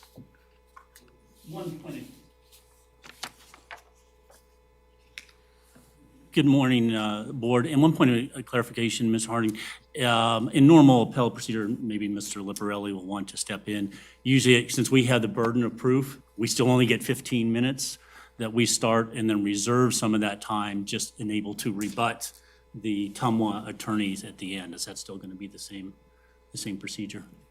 We'll make that decision along the way. Okay, That's- fair. I concur, that's a usual format, since the applicant has the burden of proof. Okay, Thank you. please identify yourselves. Good morning. My name is Timothy Lucas of the law firm of Holland and Hart. I'm sorry, what's your first name? Timothy. Timothy, thank you. Yeah, Tim is fine. You're right. And I represent the appellant St. James Village, Inc., Nevada Corporation. Also present today are its officers and other professionals working with the St. James Village Development Project in southern Washoe County. As our brief in this matter indicates, St. James appeals to this board the hearing officer's April 14, 2022 decision rejecting St. James' challenge to the authority's discovery issued on February 15, 2022, and its annex, which affects lots in St. James Village 2D. That's in the annex. St. James filed its annexation and discovery request for a portion of the St. James Village for units designated as 1H and 2C consisting of 28 lots on November 10, 2021. The decision of the hearing officer rejecting St. James' challenge rests upon erroneous facts and law. The result is significant harm to St. James by effectively blocking approval of the final map for its units 1H and 2C, which I'm informed all other county and local agencies have approved, including the Washoe County Planning Commission and the Washoe County Health Department, and threatens housing availability in southern Washoe County.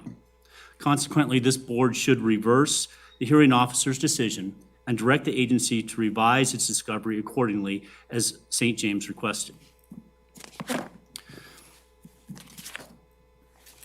Specifically, St. James seeks the reversal of the hearing officer's findings in the decision that the authority's discovery did not violate Nevada Constitution, that the authority did not breach the contractual obligations to St. James, that the authority's discovery was reasonably based on substantial evidence in the record, and that the authority did not act arbitrarily, capriciously, or in violation of its authority. What the results mean that St. James seeks is that the authority would approve the annexation of St. James Units 1H and 2C and its 28 lots consistent with the prior approvals by the statutory agencies with authority over the water distribution tree system currently in place at the St. James Village, preservation of St. James dedicated groundwater rights, and removal of certain assessed fees for Area 15 on lots in 1H, 2C, and 2D. If you can show the exhibit. Is there any way to get our Project- up there, project it? There, if we blow it up, just, and this will help show, if you can magnify it, please. As it sits right now, what we're talking about, the yellow lines in there are the existing tree lines that are in place and have been in place for almost 18 years. What we're talking about on terms of the 28 units are the small 1H in the upper right-hand corner and 2C in about the middle of the page. So at the end of existing tree trunk lines. The authority's derating of St. James' existing wells and increased dedication requirement for the service violates the Nevada Constitution. Under the Nevada Constitution, the legislature may delegate to agencies the power to determine facts or state findings upon which its own operations depend. However, an agency may not subdelegate those powers. Nevada has a comprehensive statutory scheme for acquiring, changing, and losing water rights under NRS Chapter 533. And the designated agency for those actions is the Nevada Department of Conservation Natural Resources, Department of Water Resources, frequently called the state engineer. Nothing in Chapter 533 allows the state engineer to delegate these enumerated powers to third party, which includes the authority. Nonetheless, the hearing officer's decision in approving the authority's derating of existing St. James wells effectively renders decisions concerning the available groundwater resources, their use, and administration of such water. This vitiates St. James remaining 720 acre-feet of dedicated groundwater rights for the project, and now the authority seeks more water rights for future water service to the St. James Village project. This is an improper management technique by the authority in light of Nevada's non-delegation doctrine and violates Nevada Constitution. The hearing officer's finding that a reversion to acreage terminates entitlements is legally and factually incorrect. The hearing officer's decision that any entitlements associated with St. James' tentative map were relinquished by a revisionary map under NRS Chapter 278. This is factually and legally incorrect. A revisionary map reverts back to the tentative map. We don't create a Swiss hole in the tentative map. It does not terminate the entitlements of that tentative map. Washoe County approved tentative map 5-2-92 when St. James filed its revisionary maps for prior plans on units 1H and 2C. And the governing agency certificate, if you give me number 9, on the final maps in units 1C, 2C, and 1H, if you will blow it up, specifically state, quote, the land shown on the reversion to acreage map will remain subject to the tentative map approval for St. James Village, comma, TM 5-2-92. This was in St. James Exhibit 9 before the hearing officer, as well as covered in post-hearing briefs. Yet this clear and unambiguous fact was ignored by the hearing officer, as well as an erroneous position taken by the authority in its discovery, and it should be released. The hearing officer's finding that looping for the St. James Village water system is required is in clear error. The current St. James project uses a tree system for water delivery and has done so with the appropriate authority since 2004. Yet the hearing officer rejected the continuation of such a system and followed an unsupported assertions by the authority's representative that it was not authorized. And the authority's looping water delivery system was the only option. This is factually and legally incorrect. First, the water delivery tree systems as in place at St. James Village are not per se prohibited by Nevada law. Nevada Administrative Code 445A 6712, my backup timer, specifically provides for them if the appropriate agency approves them. This NAC was adopted in 1997. The NAC states that those with authority to approve such a system are, quote, an engineer, with ellipses in here, and the appropriate district health board, end quote. And NAC contains no limitation on the length of such tree system that may be approved under this authority. 2, St. James requested such a tree system be given the topology of the area and the economic benefit for using such a tree system. An engineer in the Washoe County Department of Health approved the current system in 2004. This was 7 years after adoption of the NAC standards. There currently exist two arterial systems, as we've seen before, of St. James Village of 6,300 feet, as the terminus right before where 1H would be annexed in, and 3,400 feet where 2C would be annexed in. And the proposed continuations for units 1I and 2C are fairly short, as you can see on the map, well under 800 feet, well under a few hundred feet, depending on how the design is. Yet despite having record approval of these systems that were signed off on the prior maps and clear legal authority for their allowance, the authority rests upon its own internal construction standard of not allowing more than 800 feet for a dead-end system. Yet they are not the approving authority for such an exemption under the NAC, nor is the mere speculation of the authority staff of what the Washoe County Health Department may do are not evidence of the applicable legal standard. The hearing officer's decision upholding the authority's position flies both in the face of the NAC itself, but also the prior approvals of the system. It essentially scraps the approved system for one of its own liking. The decision denying St. James' objection to this arbitrary and overreaching position to acquire a looping system connecting the existing tree lines should be reversed and the relatively small extensions of the existing system allowed as previously approved. Such arbitrary actions by the authority will put housing in Washoe County out of reach. The Area 15 fees are invalid and inapplicable to the St. James Units 1I, 2C, and 2D. The hearing officer rejected St. James' objections to the assessment of Area 15 fees despite factual and legal issues in direct contravention of such a position. First, the authority's discovery attempts to assess Area 15 fees on the 28 lots in Units 1I and 2C based on an authority assessment of available groundwater resources. Let me say it again, based on the authority's assessment of available groundwater resources. However, this is an issue squarely within the authority of the state engineer to do. So the authority lacks the improper decision-making power in assessing such an assessment on St. James Village. St. James submitted evidence of the different hydrographic basins, but was rejected, as well as the legal authority resting with the state engineer. Finally, the authority had provided will serve to 7 lots in Unit 2D, but has not annexed them yet and did not include such fees in the final map for their approval. The reason this is included is because the February 2022 discovery given by the authority annexed the 2015 discovery to the authority and thereby seeking to impose fees on lots 2D. These unjustified fees for St.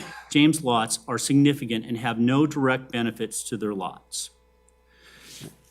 As I'm approaching the time limit here, I would open up for questions that the board may have with me. The other portions of the brief will rest on what has been submitted to the court, or sorry, usually saying submitted to the court, submitted to the board if you have questions on those. All good. And we won't count your time against you for questions that the board has.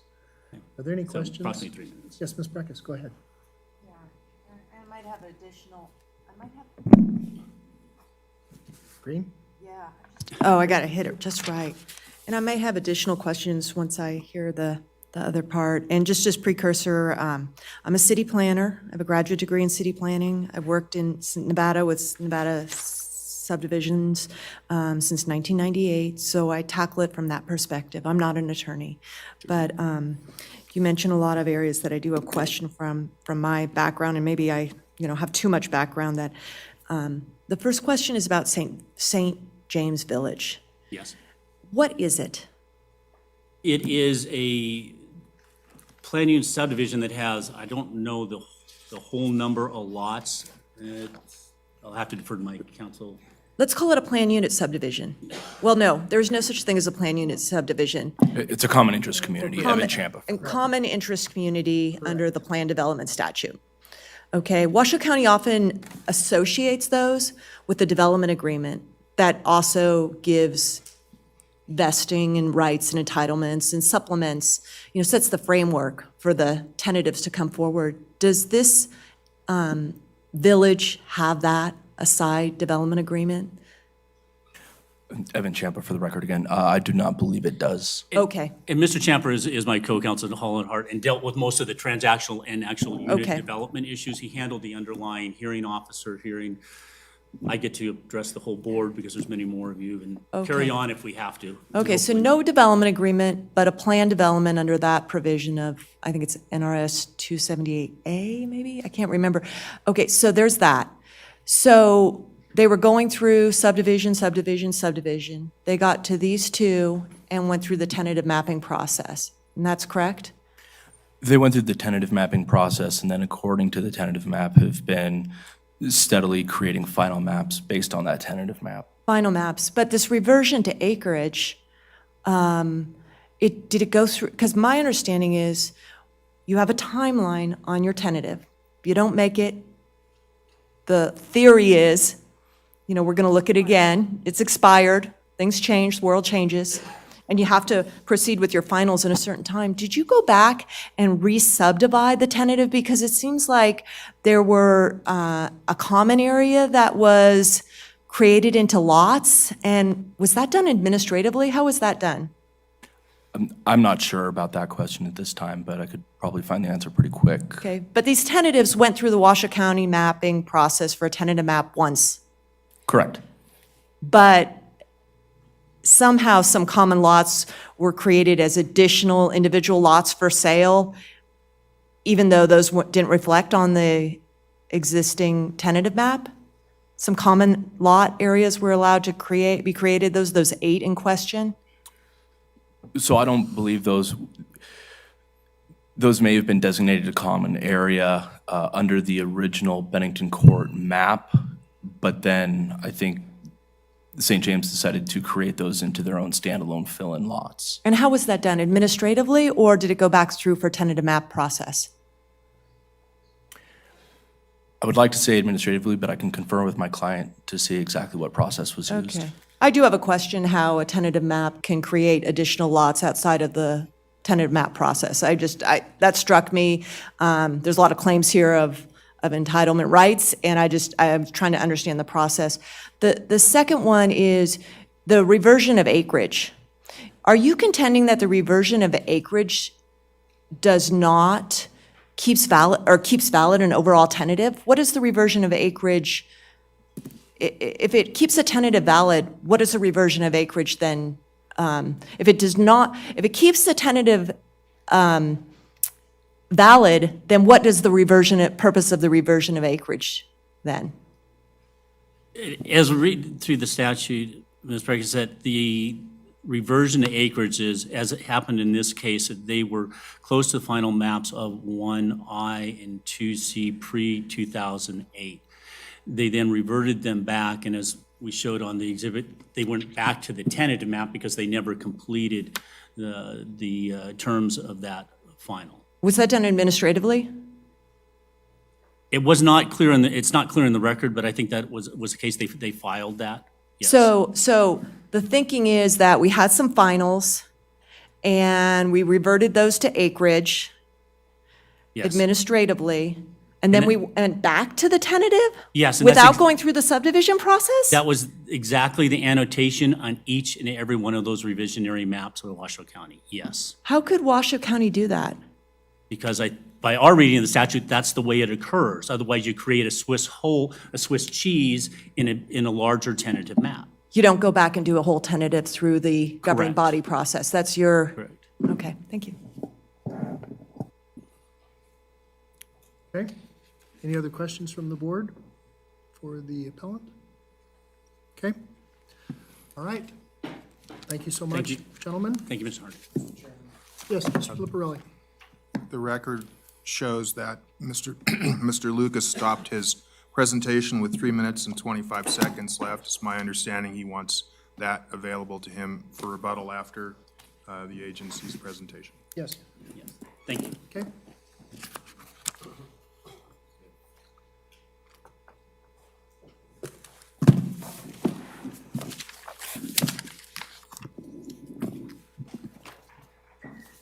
Let staff get prepared here.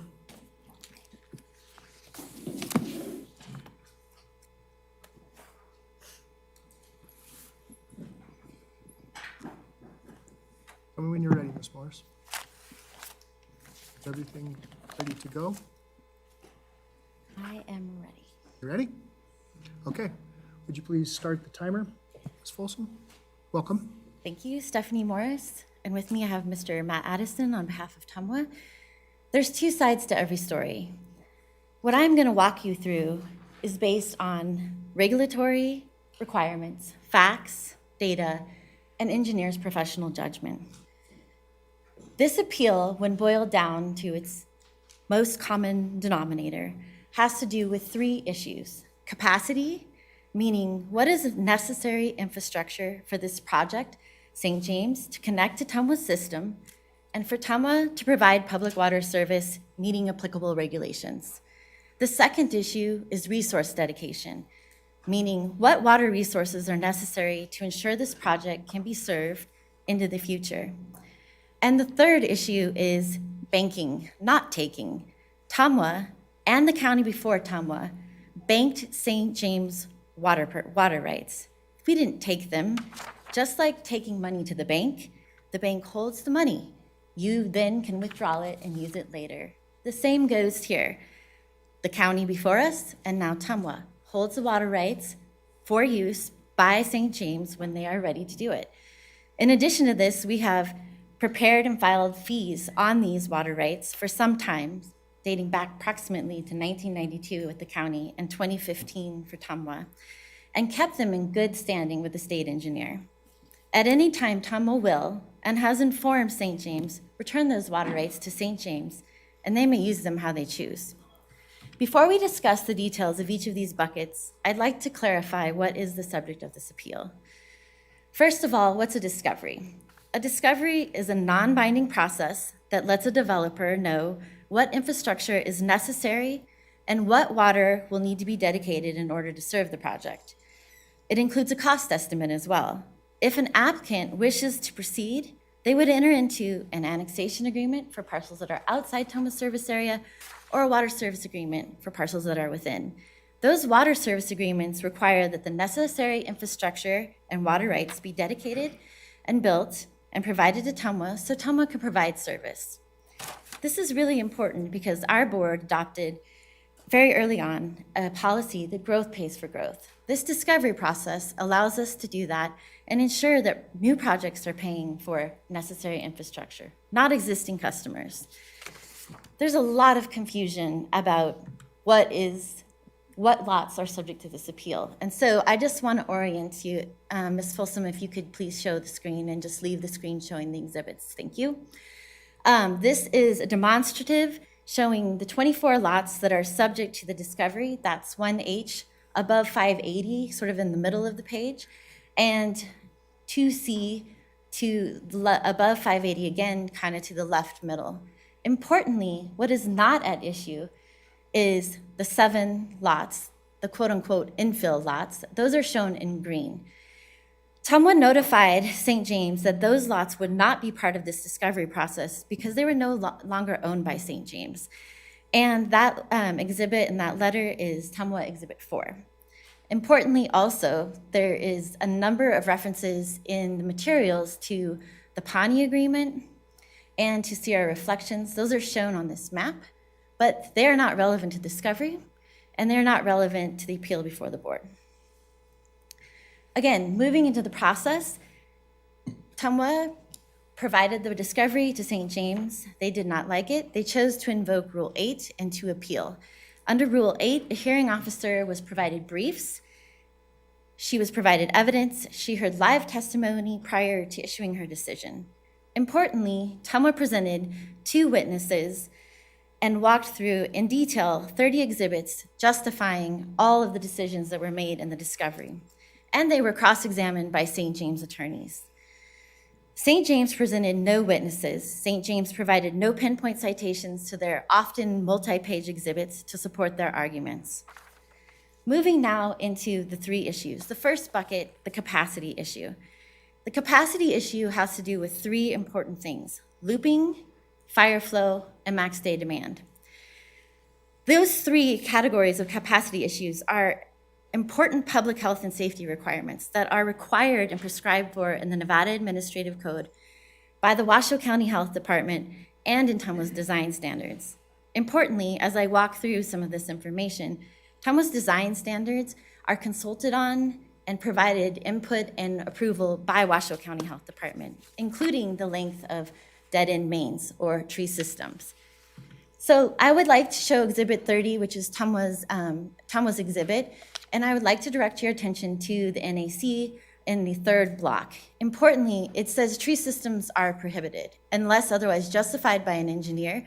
In this case, Mr. Estes, former director, just recently retired of Tumwa, testified he would not recommend the allowing of this tree system and that it was inconsistent with Tumwa design standards and the county health standards. This is Tumwa design standard. This is Exhibit 20. It also says that we are going to minimize dead-end looping, and we are dead-end mains and use looping unless it's allowed by the health authority. And it says, importantly, upon consultation, as Mr. Estes testified with the county health department, that the maximum length of a dead end is going to be 800.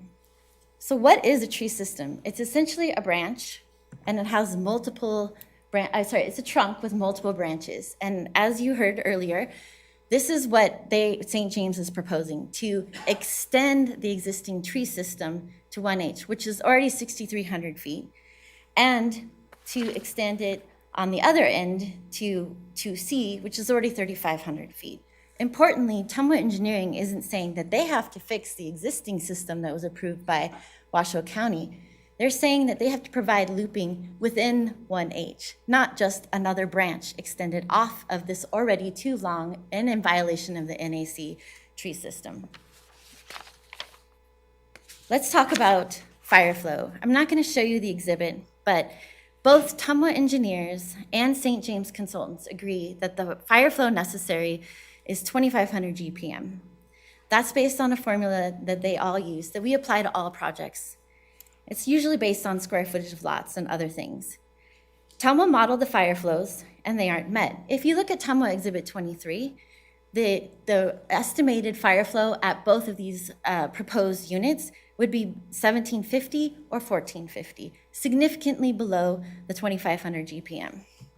Importantly, the NAC also says that when we are expanding projects into existing public water systems, that we have to make sure it's done so in a way that meets the actual day demand, the maximum day demand, MDD, and the fire flows. And this project does not. Let's talk very briefly about the maximum day demand. And this is in Exhibit 20. Essentially, this is evidence that was presented by Mr. Estes and in the discovery. The existing lots is 207 GPM, and the 81 lots that we are committed to serve are 122, and then these 24 lots would add 35.1, with a total of 364.1 GPM. St. James proposes to only use 2 wells to meet this maximum day demand. That's St. James Wells 1 and 2. That capacity of those is 350 GPM. There's a lot of confusion about D rating, and I want to be very clear. In this bucket of capacity, a D rating is related to well efficiency, not to groundwater levels. Although sometimes when you have lower water levels, wells don't perform as efficiently. Tumwa is ensuring that we can meet these important standards. If there's a fire, if there's some issue, we're not impacting the level of service for these customers. We're in the business of forever. We don't build a project and walk away. We have to make sure that we maintain and meet these important requirements. St. James asked this board to disregard the Nevada Administrative Code, the Washoe County Health Standards, and Tumwa Design Standards, and essentially ignore public safety protections for their own financial benefit to reduce the cost of infrastructure necessary to connect to Tumwa's system.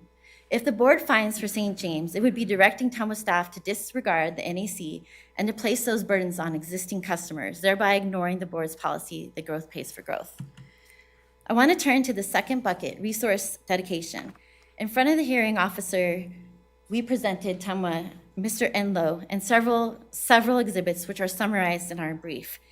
And importantly, Tumwa relied on our regional groundwater model that was developed by Greg Pohl, formerly of DRI, to determine that a dedication of groundwater only for these projects wasn't sufficient to provide a sustainable water source.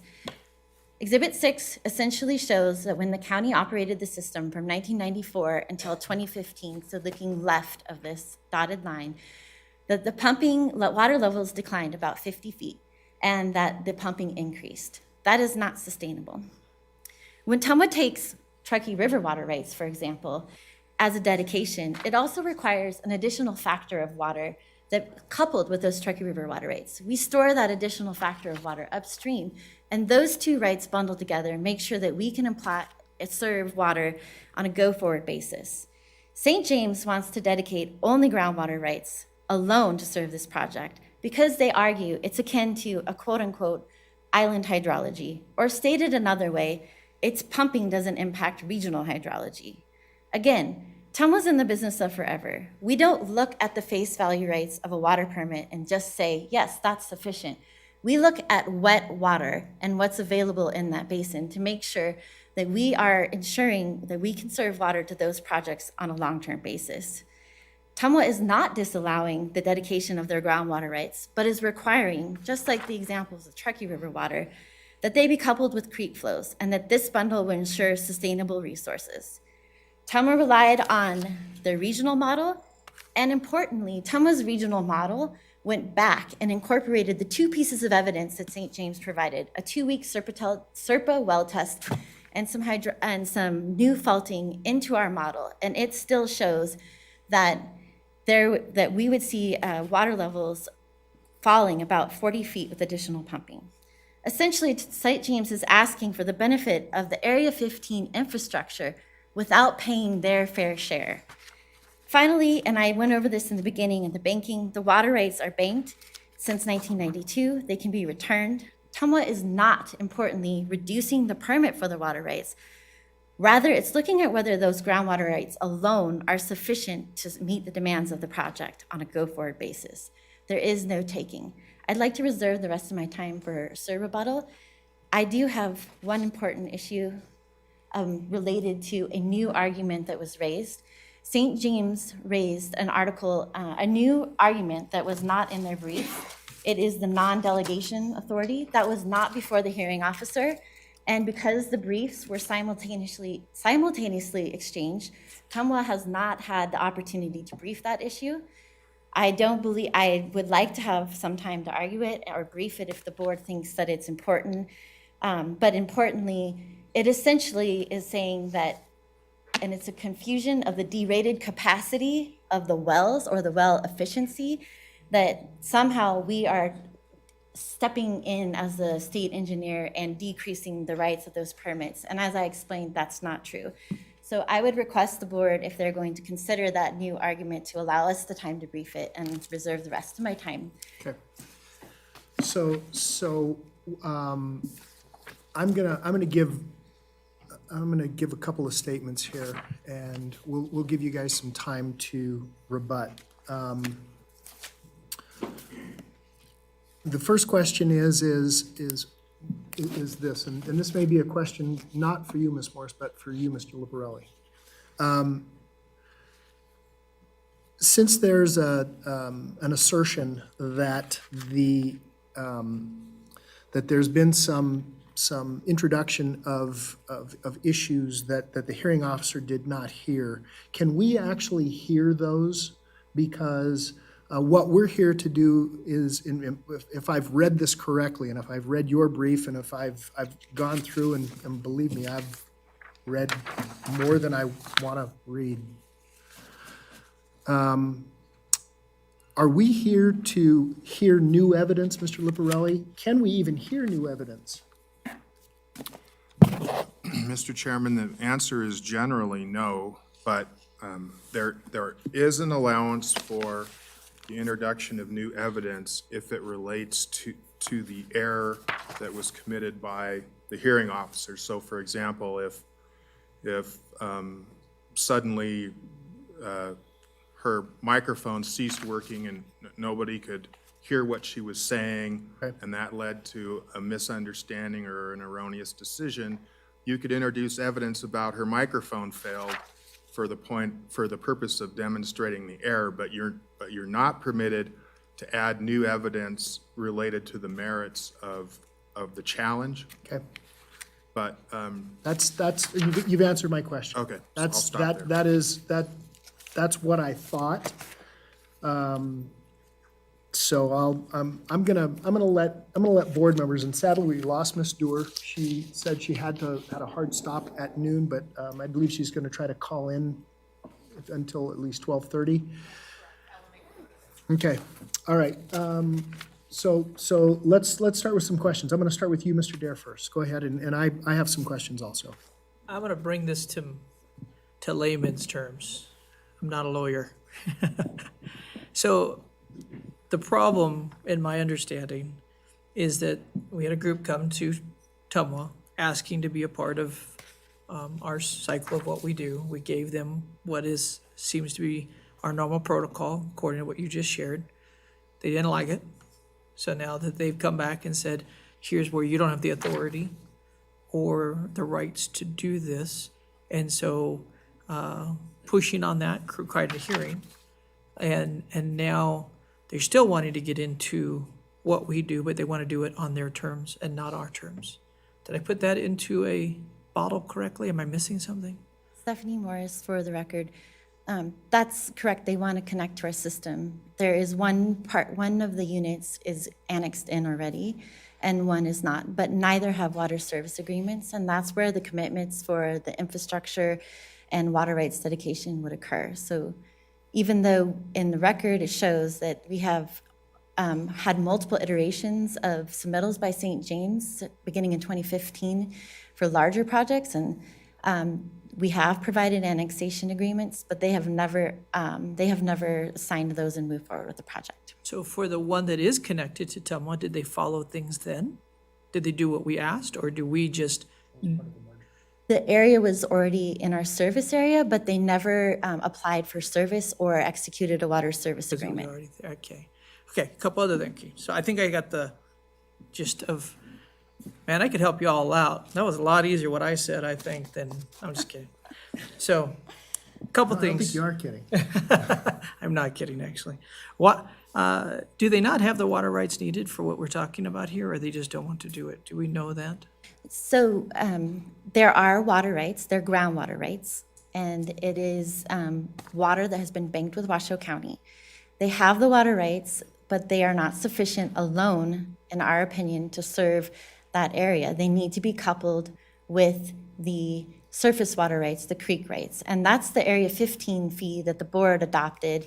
And that part of the Area 15 fee includes buying surface water rights so that we can conjunctively and sustainably manage that area. Okay. And then my one other question, and I'm sure I'll have more, is we've been through some transitions with Health Board to NDP of authority over certain things. They've read into law. I saw something that was back from 1997, which doesn't, some of the things does not apply to our current structure.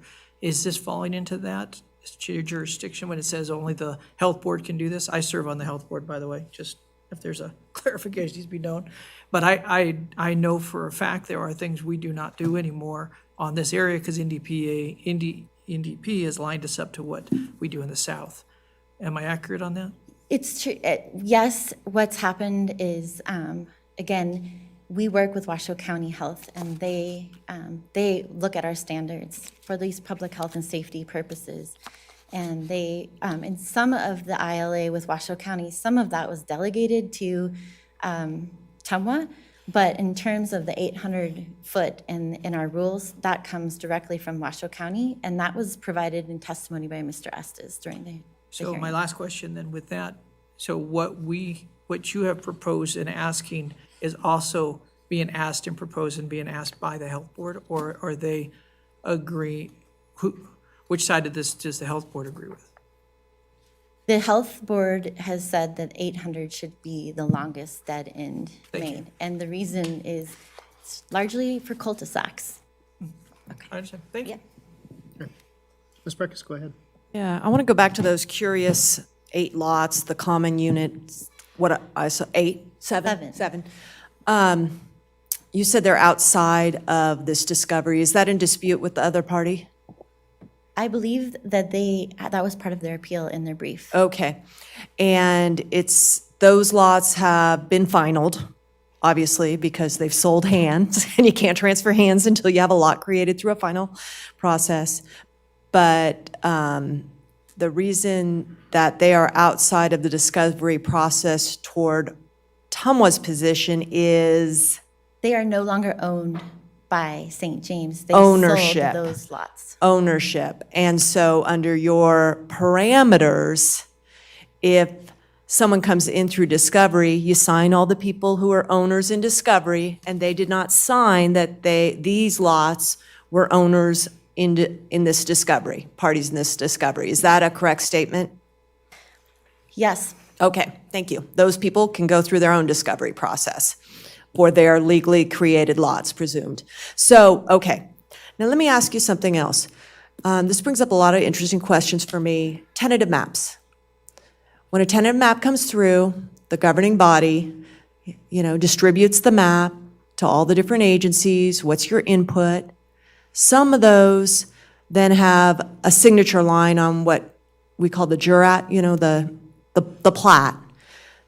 And Tumwa signed off on these tentatives, correct? Or do you hold your signature till final? So we do sign off on the tentatives, and as Mr. Estes testified and is in our brief, because I want to make sure that we're very clear that we're not presenting new evidence, that is sign off for the public utility easement. So when we look at a tentative map, we are interesting. signing off to make Okay. sure that there are sufficient Okay. public utility easement, and that is the sole reason. Okay, that is very, very material and clear to me. And then you have this parallel process, even though they final, and I presume you sign off on finals too. But it's very clear that you have this parallel process of water availability. And we participate in that sign off on water availability. I think I've taken several votes on, downstream rules and regulations like area fees, area geography, and area fees. And are they making an argument that once we get a tentative or once we get a final, we're set on the areas that you have at that time, and we're set on the fees that you have at that time? Is that the argument that they're making? They are making, that's largely the argument they're making. In their brief and in their oral argument in front of the hearing officer, it was essentially that we are bound, Tumwa is bound because the Washoe County already approved this water system, and therefore we are bound to continue this tree system. Okay, so say a subdivision in Ward 1 of Reno comes in, and I've got some tentatives sitting out there that are going through the final process.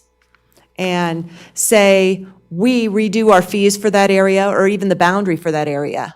If they have not gone through the discovery process at that point in time, are they, I don't like the word grandfathered because the word grandfathered has racist origins related to Reconstruction in the South, that there were rules about voting. You could only vote if your grandfather voted, and so that restricted African Americans from voting, and it's been used in a lot of this terminology as grandfathered. So I say, a reliance on, would that Ward 1 subdivider, sorry, big segue, would that Ward 1 subdivider have reliance upon those fees or area if No, They- so okay. I understand your question. Okay. And if you, even when you get to a water service agreement, you sign and you pay the costs. When you get a will serve agreement, the will serve agreement clearly says that when you come in to set the meter at the time of service, you will pay any and all applicable fees associated Okay. with the delivery of Okay. that water.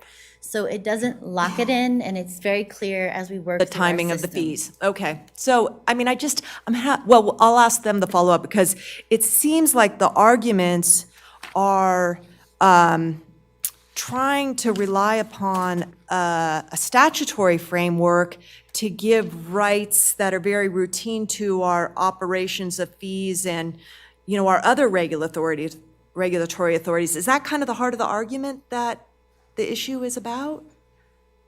I don't want to argue on their side. I think what I would respond to is to say that we have rules and design standards, and we follow the NAC, and we look at water sustainability equally for every project that comes in. And we apply those standards and those fees equally for every project that comes in. And for this project, there has been no difference or no different treatment. Well, I guess also, and I'll stop at this, is it's a timing issue. When you have a project, for no fault of anyone's, doesn't make it to setting a meter, where at different junctures of points are rules that have changed apply to them, fees apply to them, and so on. And I think that the way the rules are set up, you pay at set a meter, the board does area fees, and we don't say, oh, we've got this area fee area and we're excluding these tentative maps because they're out there and they got those rights. The Washoe County Commission, I think, does have some rights in these development agreements of fine tuning, or Tumwa maybe could craft an arrangement like that. But it seems like the arguments want to undermine a lot of the timing issues that Tumwa operates under. But I'll follow up with them, and thank you. Thank you. Here's what I'm going to do real quick. I have questions also, but Ms. Stewart, I know you're on a very tight time schedule. Do you have any questions for staff? Steph? Not at this time. I really am relying on my colleagues, and they're doing great. So I appreciate it. Okay. Thank you. Very good. So I want to go back to the merger. I want to talk about the merger and pre-merger. So because there seems to be some reliance on the fact that these agreements were in place and that Tumwa assumed those liabilities or those agreements. So talk to me about that. So the merger happened in 2015, correct? Correct. Okay. Talk to me about the agreements that were in place and the assumption of those agreements, because if I've read the reports correctly and read the memos correctly, these fall outside of any agreements that Tumwa assumed. That's right. Looking at page 11 of our brief, and a detail, we talk about the argument the petitioner says we had a contractual obligation to provide water service under the Pawnee Purchase Agreement. And that Pawnee Purchase Agreement was not among the the agreements that were assumed in the merger documents. And importantly, there are water rights associated with the Pawnee that we bank, but we did not assume the Pawnee Agreement. Okay. Does Tumwa have an obligation to supply water? In general, we supply water, but we go through our rules and processes. And so I would say Right, we no, do no, have an just- obligation. So let me rephrase the question, Ms. Morris. I apologize. Let me rephrase so that I can make myself crystal clear. Does Tumwa have the obligation to supply water under an agreement that it did not agree to? No. Okay? And that's a fairly simple, I mean, there was, if I've read this correctly, Tumwa did not, during the merger, and I was part of the merger, and there was, it was, to call it protracted would be even too painful. It was, there was a lot of back and forth with the language.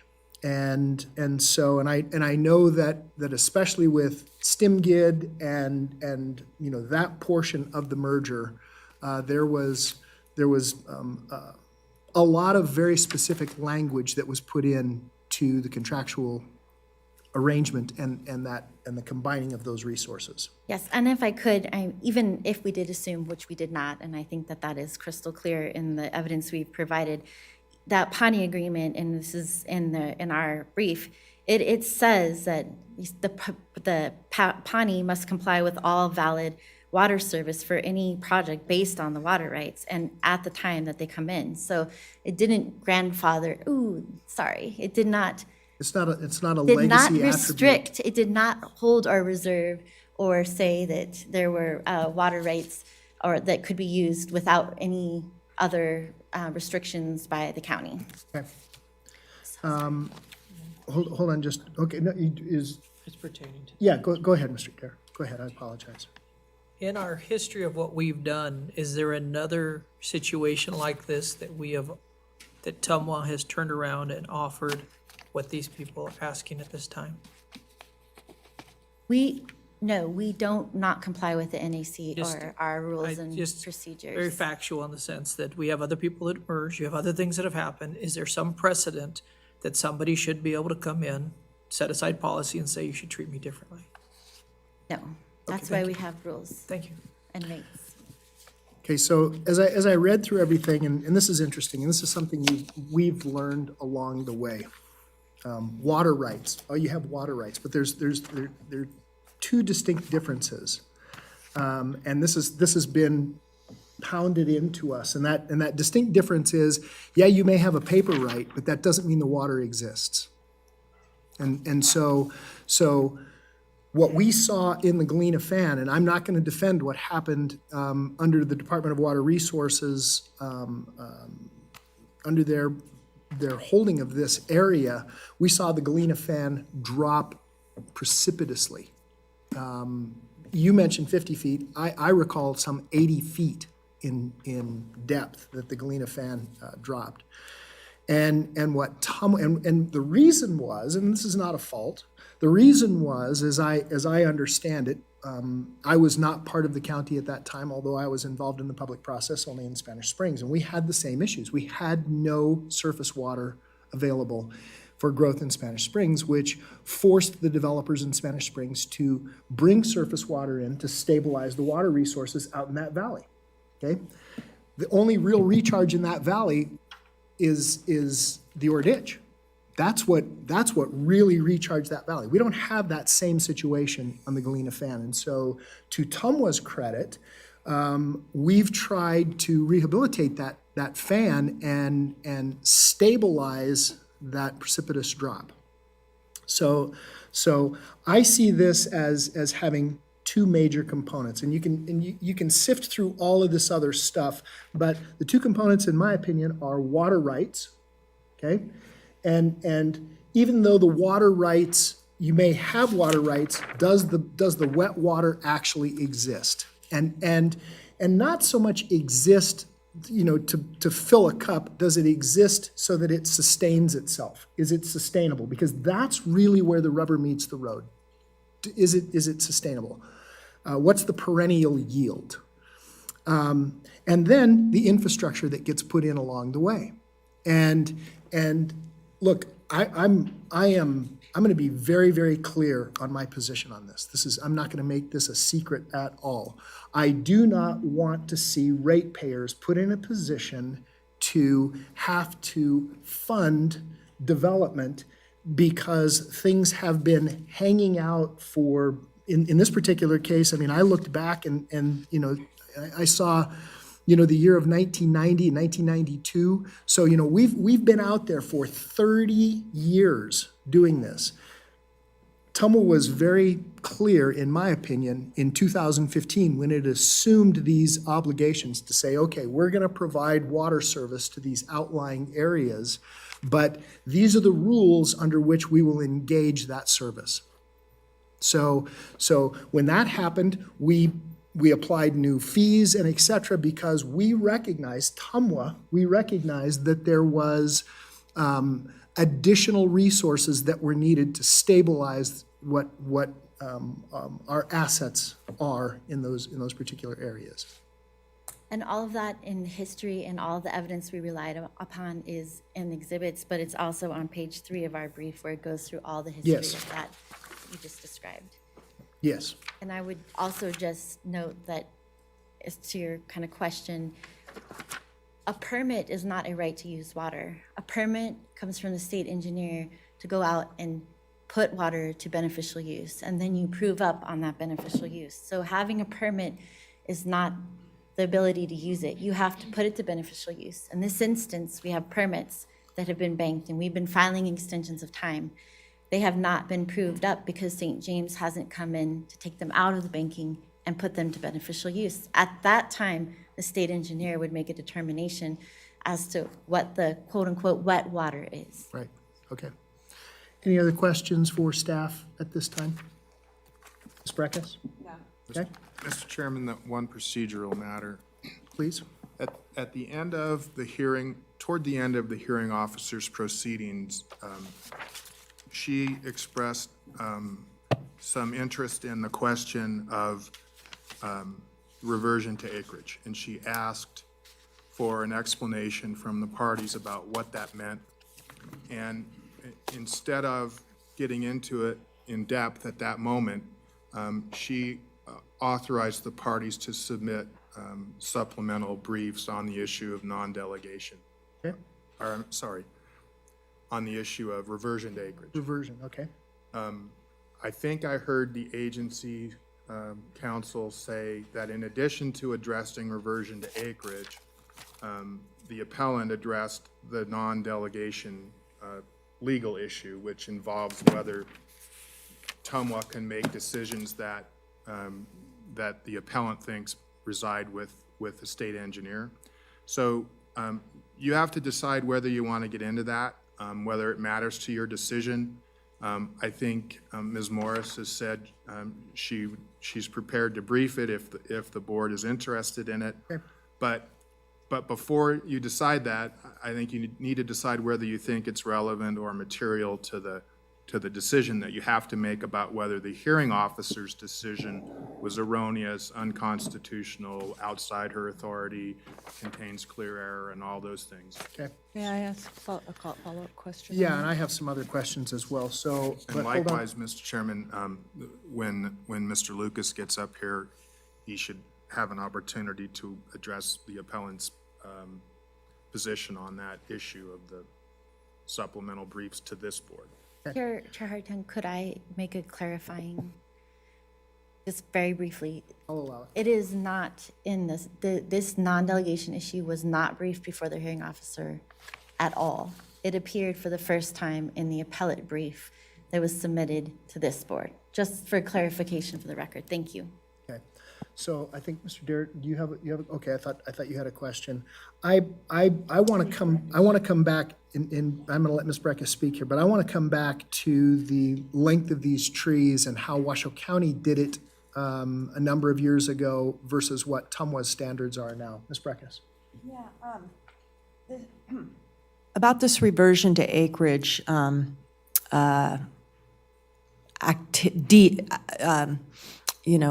process that appears to have been accomplished.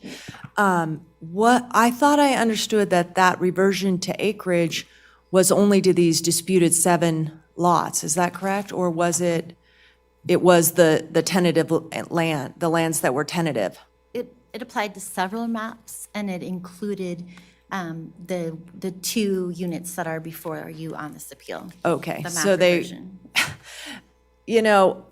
I, from what I understand and feel, and here is, you reverted to acreage, your tentative is gone. So I don't know who and how they were able to restore a tentative, but that is a Washoe County issue.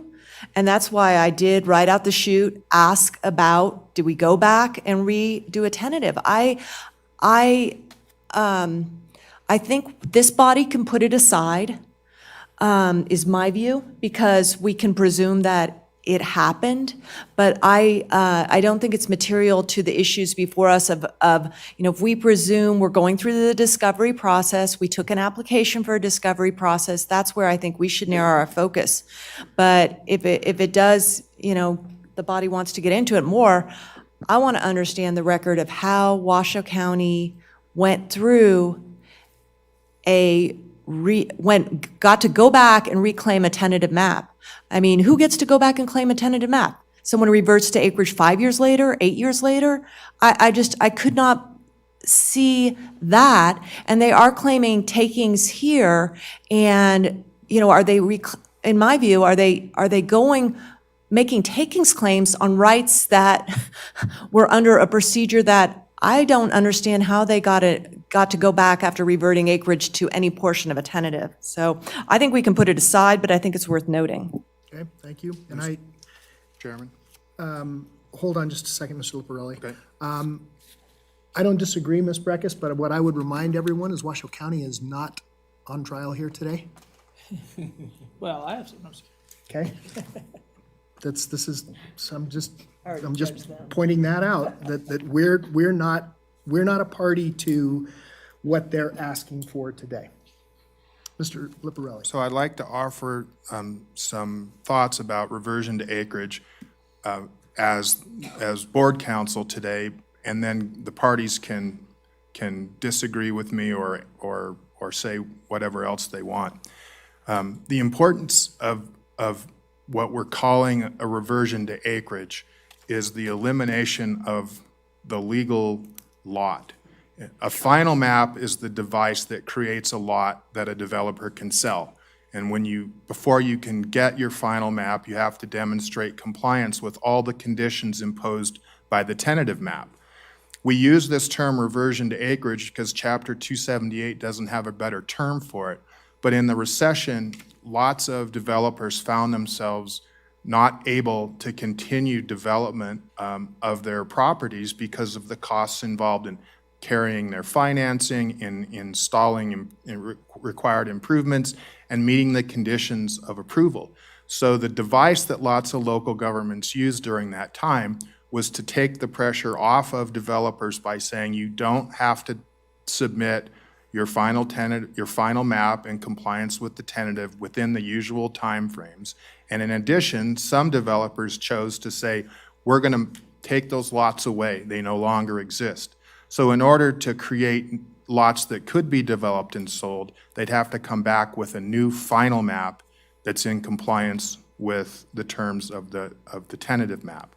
So the parties find this important because if those lots didn't exist legally, then when the developer comes back in with a new final map, the standards in place for providing water service at the time of the application are the ones that apply, not the ones that applied years ago. So the applicant may have a different take on that, and you should hear from them on that, but I'm trying to get you past this reversion to acreage dilemma, because what you really are talking about is the developer deciding to postpone all the usual processes for getting lots approved because it was in the middle of a recession and it made no sense to do it. Okay. All right. I want to go back just briefly to our design standards and this tree process.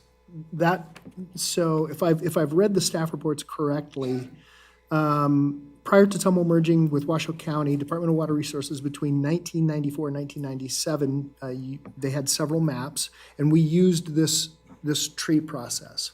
I'm not here to castigate, but I do understand the desire. We've seen this in lots of different places, and in fact, I'm going to use a completely different example. So in Spanish Springs, for years, we had a cul-de-sac. We had a tree design for power.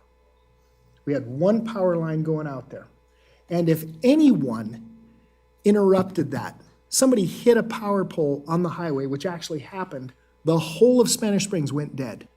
Period. End of discussion. There was no looping. There was no redundancy into the back of the valley. So at one point, then Sierra Pacific comes to us in Spanish Springs, comes to the Citizens Advisory Board and says, hey, we want to bring a redundant line into the back of the valley for this very reason, so that we have looping. So I see this issue that providing for consistency of service. I see why we went away from limiting, going of greater than 6,000 feet, but then limit it to an 800 foot.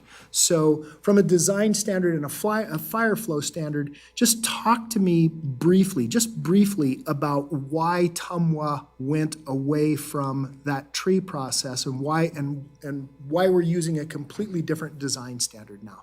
So the NAC changed in 1997. Nevada Administrative Code. Thank you, the Nevada Administrative Code. Right. And I see that in the prohibit staff report. In certain tree- provisions, the Nevada Administrative Code were adopted to prohibit the use of tree systems.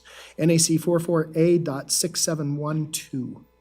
And it's exactly for the reason that you described, is that it's, if you have looping, and again, importantly, we're not saying that they have to loop all the existing system. We're saying Right. you don't just get to build a branch off the existing main, you need to loop in those two divisions, so that if a water main breaks right here, that not everybody all the way around is cut off with water, it's just this one area. It's a level of service, it's a health and safety, and it's really, it's the engineering professional standard that everyone's applying. And it's also, if I understand what I've read correctly, and I'm not I was hoping that our fire service could be here today to discuss some of this. Sadly, they're literally not even the fellow who does this, Dale Way, Chief Way, is not in town today. But if I understand this correctly, it's also to maintain fire flows in an emergency, and these areas are fire prone. So, No, Okay. yeah. okay.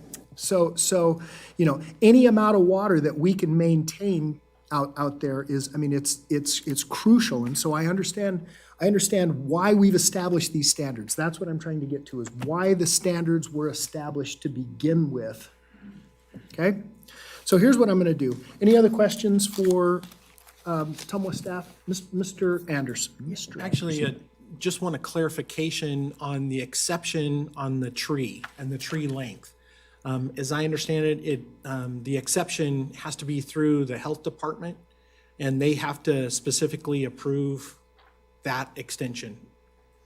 Correct. So for this particular example, if we were going to do this, we would need to go to Washoe County and say, we're going to approve this system for the following reasons, because it's over 800 feet. And then we would be recommending to them why we would approve it. And as Mr. Estes testified, he wouldn't and couldn't do that because he doesn't think it is prudent in his professional judgment.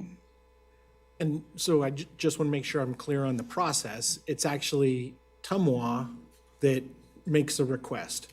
It's not the applicant that does that?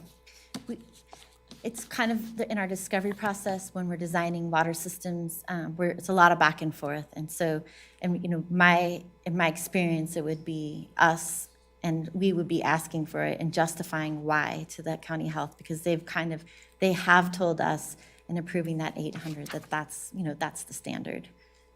Thank you. Okay.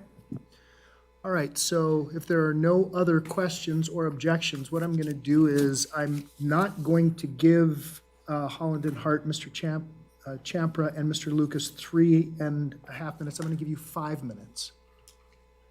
Okay? To make things simple. So,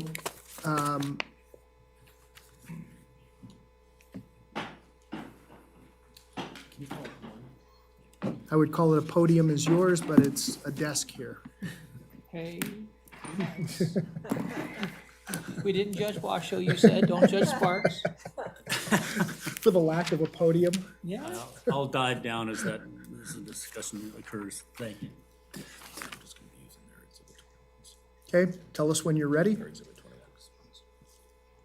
I'll set my timer as well. Okay, just tell us when you're ready, and I'll have Ms. Folsom start the timer. If we can get the screen up, please. Okay, perfect. Okay. I'm gonna try to get back to, and I think amalgamate in 5 minutes. I know you'll have questions beyond that in terms of the system. So for 28 lots that St. James is trying to add, the per cost per lot, just for the hookup, is well over $100,000 a lot. The existing yellow lines, the 3,500 feet and the 6,300 feet, have been there for 18 years without issue. In order to go less than 800 feet, for both those 1I and 2C, we have to rebuild a looping system that essentially connects the two yellow lines, plus takes the northern yellow line up and around to Terracera. That's what Tumwa wants to build in, essentially a new and different system.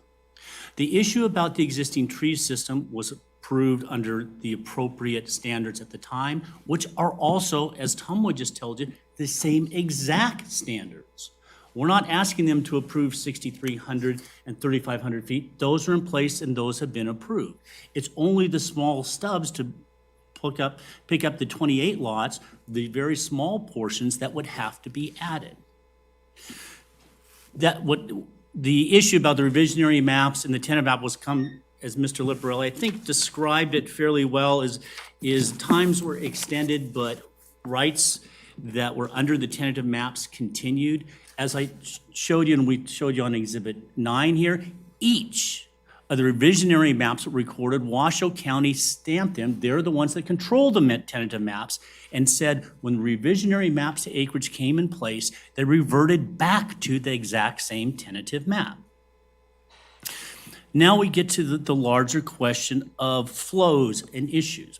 Very technical. We had hydrologists on both sides. The issue is, in terms of derating, that was done by Truckee Meadows in their opinion of how that should be done, even though the state engineers and on groundwater allows for a stabilized level, because there's this plan to bring in a confluence type of system and make, for 28 lots, make St. James pay for it. That's simply just arbitrary and capricious, and it's overreaching.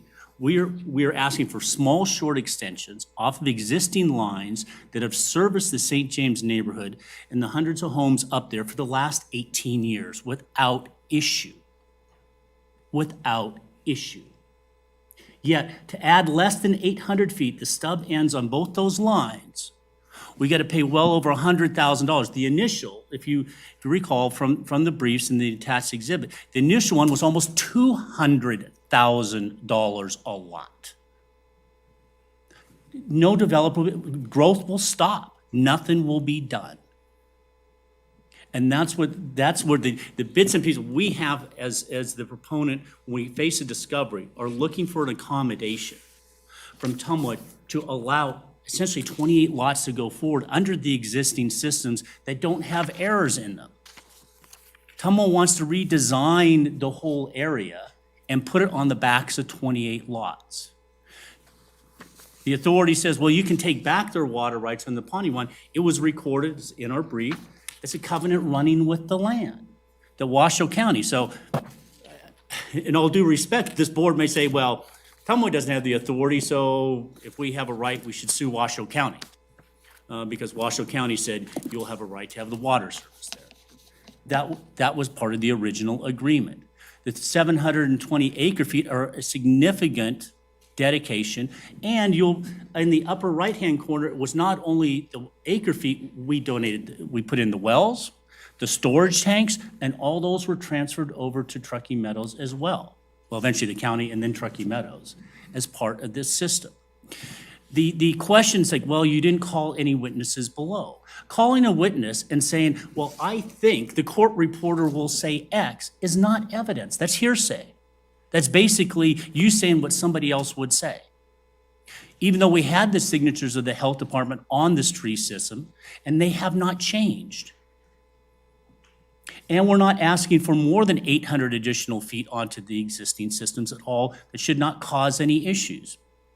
In terms of the flow matters that are there in the exhibits or on file, is that they derated and brought down the wells. I'm not saying it was done on purpose to have to force a change, but it's an odd confluence that the flow rates in those wells were deregulated, which could have been brought to the attention of the state engineer and the other processes.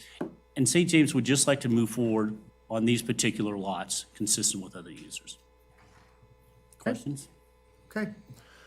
All right. You used your entire 5 minutes. Well done to the second. We're attorneys. They say if there's air in the room, we can take it. Thank you for your time today. I appreciate it. Oh, I'm sorry. Ms. Breckus. Yeah, thank you. So the 7 infill lots. Why didn't your client chase down those people, get them to sign the application for the discovery, and bring it into the office with the materials? That's what Ms. Morris said, that those are outside of discovery because those property owners didn't ask.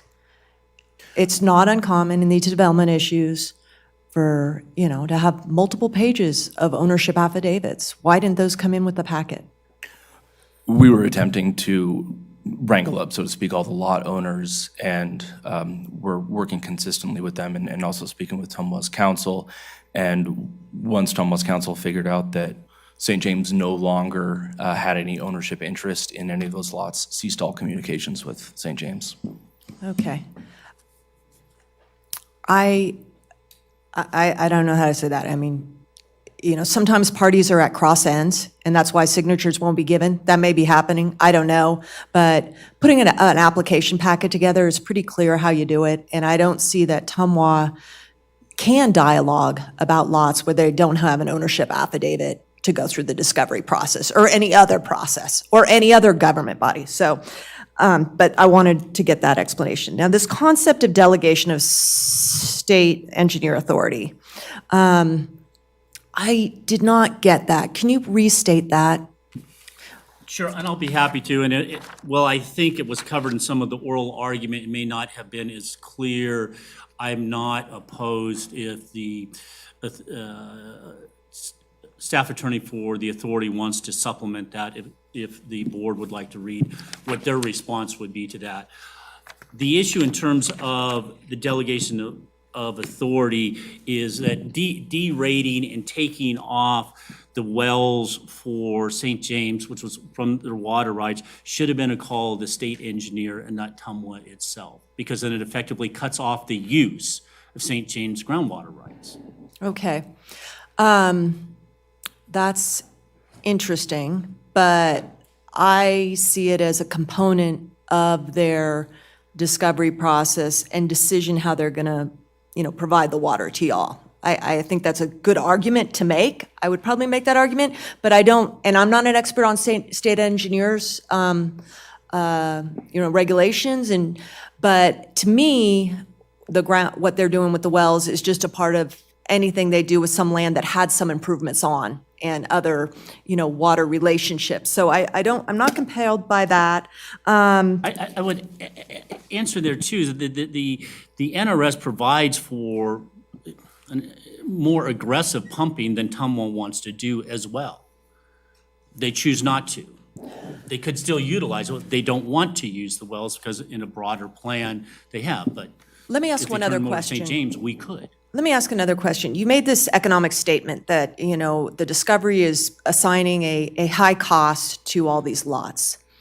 And Just for the water. for the water, yes, which then transfers on to the cost of these properties. That is correct. I sat on this body, came on in 2012, when people were losing property left and right. I would say that most people that I saw and worked with from 2012 on land that had tentatives, some even had, improvements, those projects did not in any way configure with the same ownership and development team, because they went back to other people, or even the same project, or even the same project land use type. I've seen land that had tentatives go from, tentatives to multifamily to industrial or so on. And so a lot of shakeout went. And how then are we supposed to take that argument that this same land that in whatever way retain this same lot configuration, we can argue whether or not, how that happened, that cost then of the new cost of doing business in the county, in this area, is influential to us in this decision today.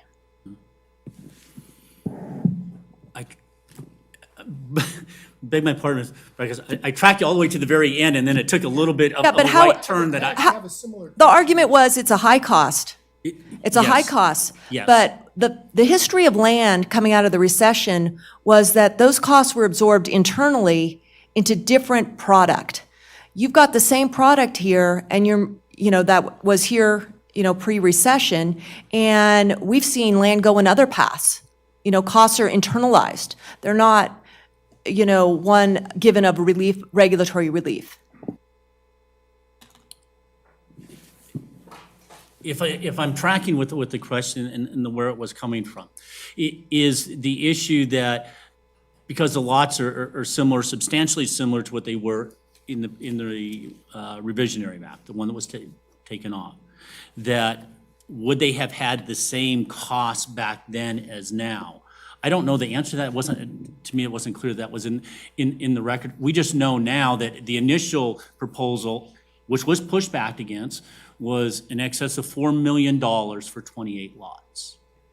And it dropped down, said, well, if you give more water rights and you do more things, then we can drop down to in the neighborhood of $100,000 a lot for 28 lots. That's prohibitively expensive, and growth is gonna really stop in this area.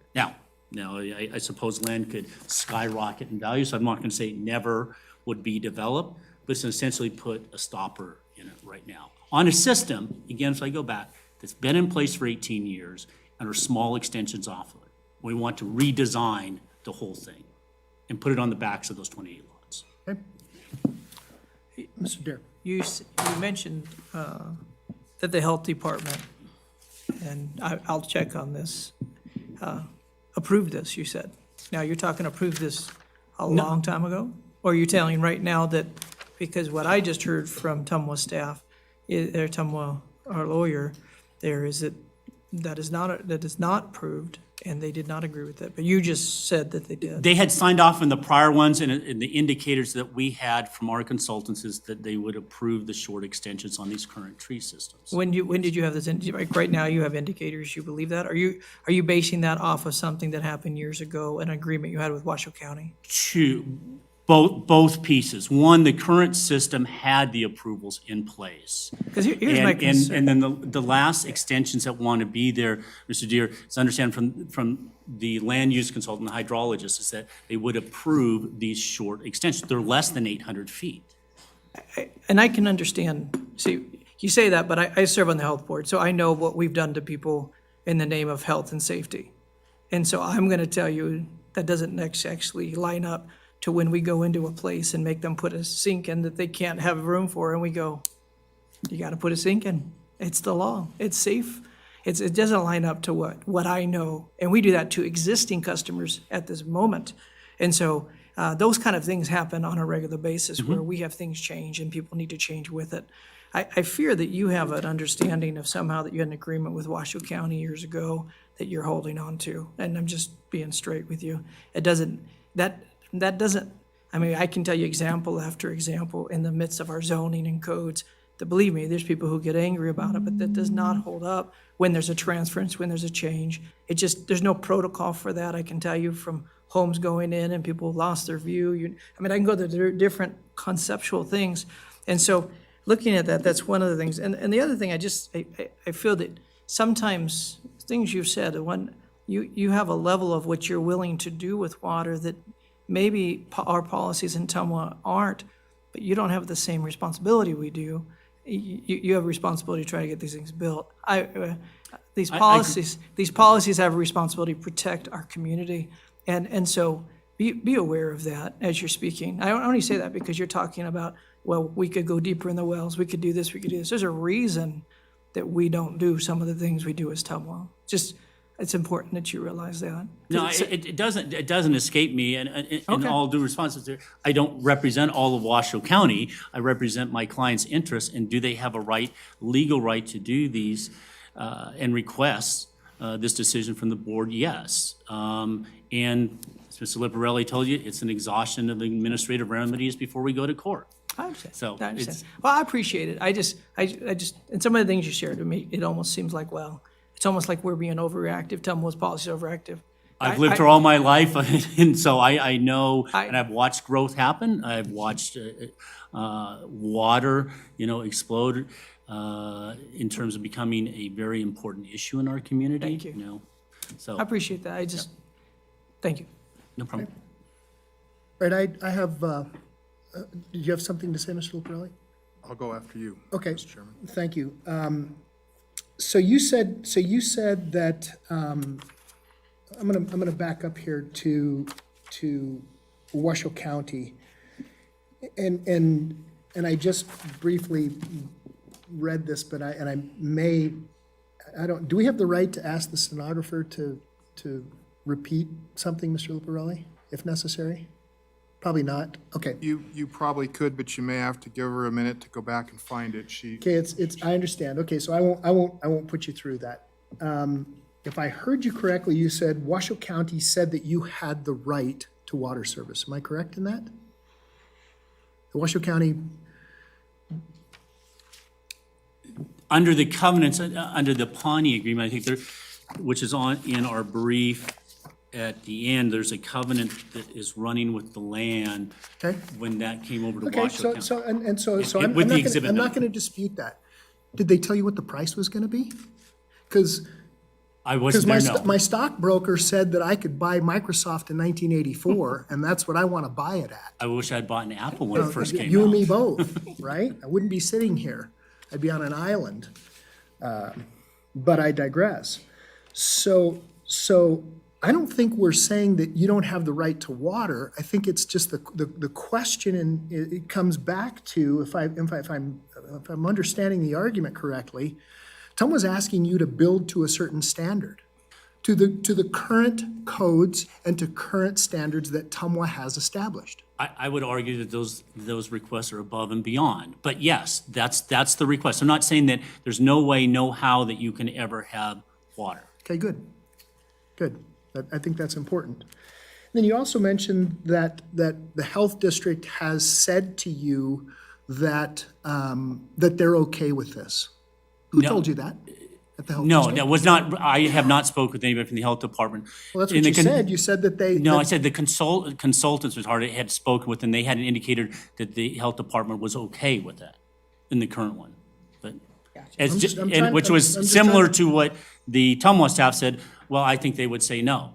Okay, I'm just trying to understand because regardless of what somebody tells you, until it's put in writing, until it's memorialized in writing, you know, and because if you come in and ask me as a county commissioner, well, Commissioner, look, we would like to do this, and I say, well, you know, that sounds reasonable. That doesn't mean that that's a pass that's granted to you, Mr. Lucas. It means that what you presented to me sounds reasonable. Now, the devil is in the detail, always. And so that's where I think that that there's some misalignment. I'll just use that word. Okay. Any other questions for the appellant? Before I turn it over to Mr. Liparelli? Go ahead, Ms. Hill. Yes, I just wanted to clarify also on the capacity question. You are also saying that Tumwa is requiring additional capacity above and beyond what you think you would need to provide. Additional water resources Water above rights. and beyond. We have provided the 720 acre ground feet acre, 720 acre feet of groundwater, and they're requiring surface water rights in addition to the 720 acre feet of groundwater. Thank you. Okay. Mr. Liparelli? Thank you, Mr. Chairman. First, an apology if I confused the board. I thought the issue of the non-delegation came up in the supplemental briefs that the parties submitted to the hearing officer, and Ms. Morris corrected me on that. It's that the applicant made the assertions about non-delegation in the brief it filed to this board, not to the hearing officer. Mr. Lucas says he didn't object to Ms. Morris providing a supplemental brief. I just conferred with her, and she said she thinks she can address it in person now rather than submitting something in writing, which would delay this board's opportunity to make a decision. So, Mr. Chairman, if you want to hear from Ms. Morris on that issue, Mr. Lucas says he didn't object. You could have a full record with regard to the legal issues that were put in front of the hearing officer at oral argument by the applicant. Okay. All right. Anything else from the board for the appellant? Okay. All right. Thank you so much, Thank you for your time gentlemen. today. Thank you.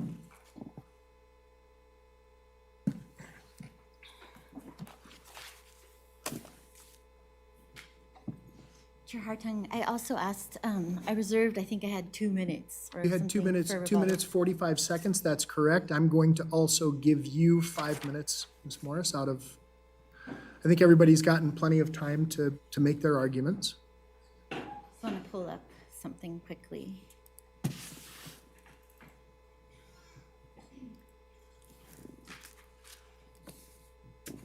Could you, once you start, yeah. Okay. I just want to make a couple of quick rebuttal points. One is St. James argues that they are entitled to service because, and the use of those water rights, because under the Pawnee Agreement, they run with the land. But this demonstrative exhibit in the red lines, it shows where the Pawnee land is located. There's 2 deeds. The one indicates the first deed of 1990 and the second deed. And to be clear, none of those lands are where these projects are. So I want to make that point. I also really just want to go back about this issue. Sometimes when we're arguing legally, we get stuck on whether something matters. And in my opinion, really the reversion to acreage, I'm not going to argue whether there's entitlements or not entitlements, but appellant or St. James argues that that gave them a right to existing water service from a 1992 map. And our point is, no, those maps, they weren't in play, they reverted to acreage. But regardless of whether they reverted to acreage, you have to come to Tumwa as the water supplier and either annex in or get a water service agreement. And then applicable legal standards and rules would apply. And then finally, I'm going to address the issue related to the non-delegation.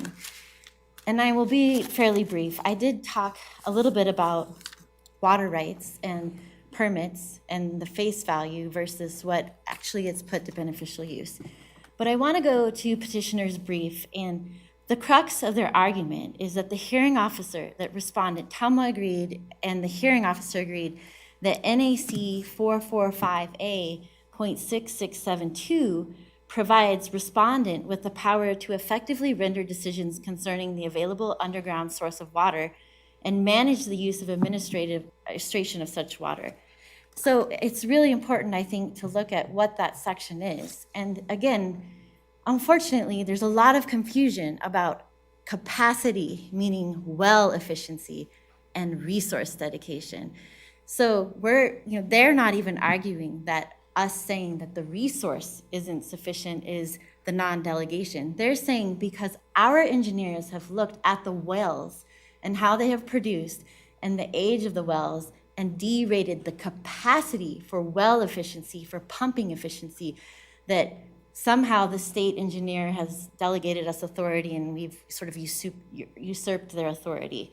And that is not correct. It is in Tumwa's discretion as the owner of those wells and the operator of those wells to determine what the capacity from a well efficiency standpoint is, not the state engineer. Nor, I think, even if you went to the state engineer, would they opine on that. And then finally, even if they were arguing, which their brief does not, that it's a non-delegation because we are not accepting their water rights on their own, we essentially are saying we don't think that's sufficient for a sustainable. You need to couple it, as I said earlier, with surface water rights so that the groundwater and the surface act together and we can conjunctively manage by recharging in that area to serve them on a go-forward basis.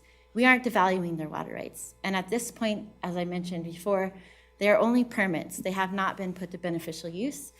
Again, we're happy to give them back to St. James, and if St. James wants to pursue operating their own public water system and complying with all of these rules and working with NDEP, we welcome them to do that with those water rights, but that's the risk that we're not willing to take. Thank you for your time, and today, I appreciate it, and you've been all very patient, and we would just ask that this board, based on the hearing, the evidence that's presented and the argument today, adopt the hearing officer's, uphold and adopt the hearing officer's decision, finding of fact, conclusion of law. Thank you very much. Okay, thank you. Questions for staff? Okay, I do have and I hope I don't go off too far a track here. So this has to do with being annexed into Tumwa's service territory, correct? Yes and no. There's the two different units. One is already in our service area, Right. but does not have a water service agreement. Right, The one is not annexed in yet. okay. And that has nothing to do with the TEMSA, which anticipates growth, which is the Truckee Meadows service area, which this whole area is in, that says, look, we anticipate that this will be a growth area at some time, who knows when. So those are, they're two very different things, of course. Correct. And the reason I bring this up is because, of course, Tumwa, correct me if I'm wrong, do we have the obligation to annex an area into our service territory? That you know, in other words, this was created by Washoe County. Do we have an obligation? And because my next question is going to be, since if we do have an obligation, you say, okay, yeah, we do, and that's okay. That's entirely okay. Since we do have an obligation, are we obligated to uphold previous standards and previous values and costs? Because if that's the case, I mean, I wanted to build a garage on the back of my house a bunch of years ago, and man, I tell you, it's expensive now, so I'm going back. Ms. Folsom, could you let me project the screen? So I want to answer your question. That other turquoise area below 580, Yes, that is future growth. In fact, that's a future growth. that's the Areas. Pleasant Valley area? And that's known as Sierra Reflections. Right. And in addition to that, within St. James, there are another 239 additional units. I'm not sure if these 24 take it off, so don't quote me, but there's at least 200 more units. And the argument, do we have an obligation to annex? No. For these properties, we don't. There was nothing that we assumed from the county to do it. Okay. Will we annex? Yes, if they meet certain rules and conditions which are Right, consistent. design standards. And design standards. I do want to note that the argument that it's only 800 feet, it's less than 800 feet. It's not. You can't say that the tree system is just less than 800 feet because you're tacking it on. The existing system is the full system. Right. In addition to that, if everyone did that, and if we allowed that, and we said that was the standard, oh, it's less than 800 feet because that's all they're adding, then they'll come in with another 40 units and be like, well, it's less than 800 feet, and then they'll come in with another. Right. And that is not good water system development. Right. It's not prudent, and it doesn't provide a good level of service. Yeah, okay. The outlet can only take so many appliances. Yes. Get it?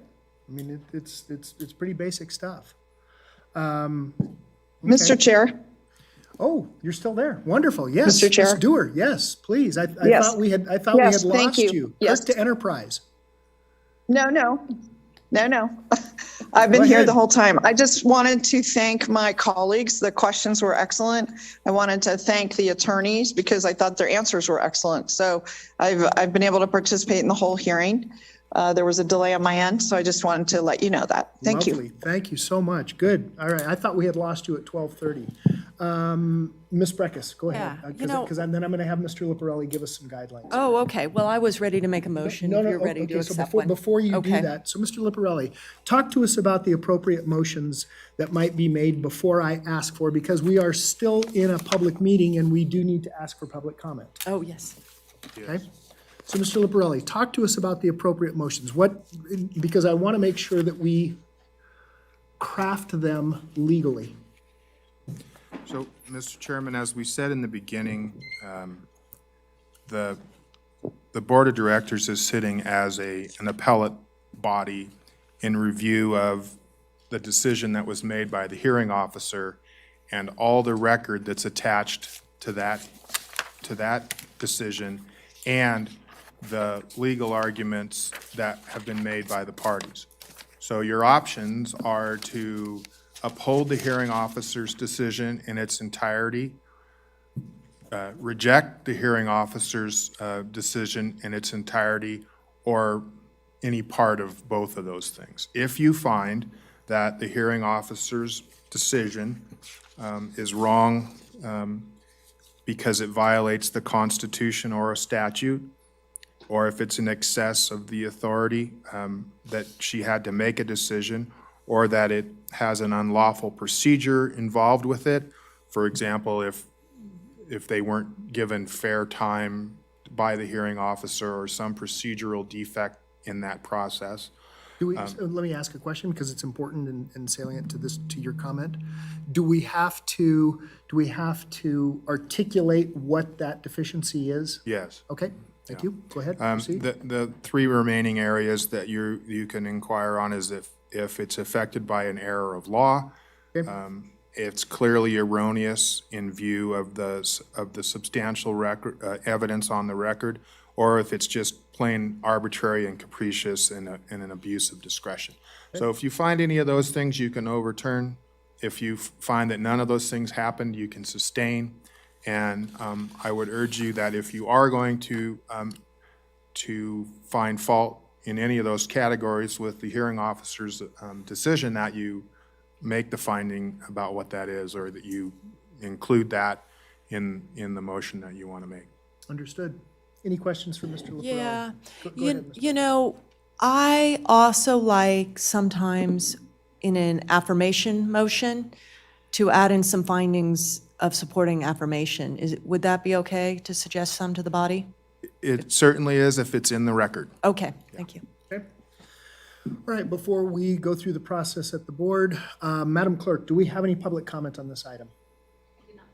Is there anyone wishing to speak at this time? Okay, going once, going twice. All right, I'm going to close public comment, bring it back to the board. Ms. Breckus, the floor is Yeah, yours. I'd like to suggest a motion for consideration by the body, that we affirm the hearing officer decision in its entirety, because it was not in error, it was not arbitrary, and it was based upon substantial evidence in the record that was in turn delivered to the board. I'd also like to make findings by the body that with respect to the reversion of acreage, the board acknowledges that that occurred, but did not find it of any support to the appeal claims.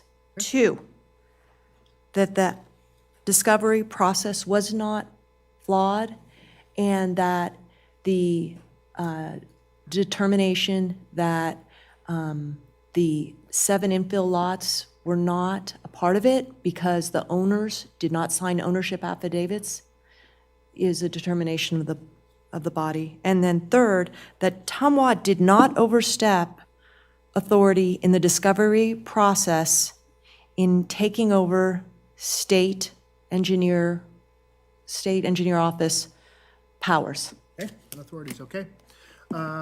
Before I ask for a second or not, does everyone understand the motion that's on the table? Okay, Mr. Dare. I'll second that. Okay, so I have a motion by Ms. Breckus, second by Mr. Dare. We have heard from both sides. We have asked for public comment and received none. Under discussion, is there any? Seeing none, all those, Mr. Dare? I just have one discussion I want to say. I want to thank you, gentlemen, for coming. I think this whole process is very important to what we do and all that we do. And thank you to our staff and our visitors that have come. You guys all sat here for a long time in our conversations. But I think it was done well, and I appreciate it. Thank you. Okay, any other discussion on this item? Okay, we have a motion and a second. Motion by Breckus, second by Dare. All those in favor, please signify by saying aye. Aye. Are there any opposed? Motion carries unanimously with Ms. Dewar being on the phone. Okay, that takes us now to, actually, we're all done. Thank you so much, everyone, for coming out today. We are adjourned. Thanks, Paul. I'll be with it. Thanks for your time today.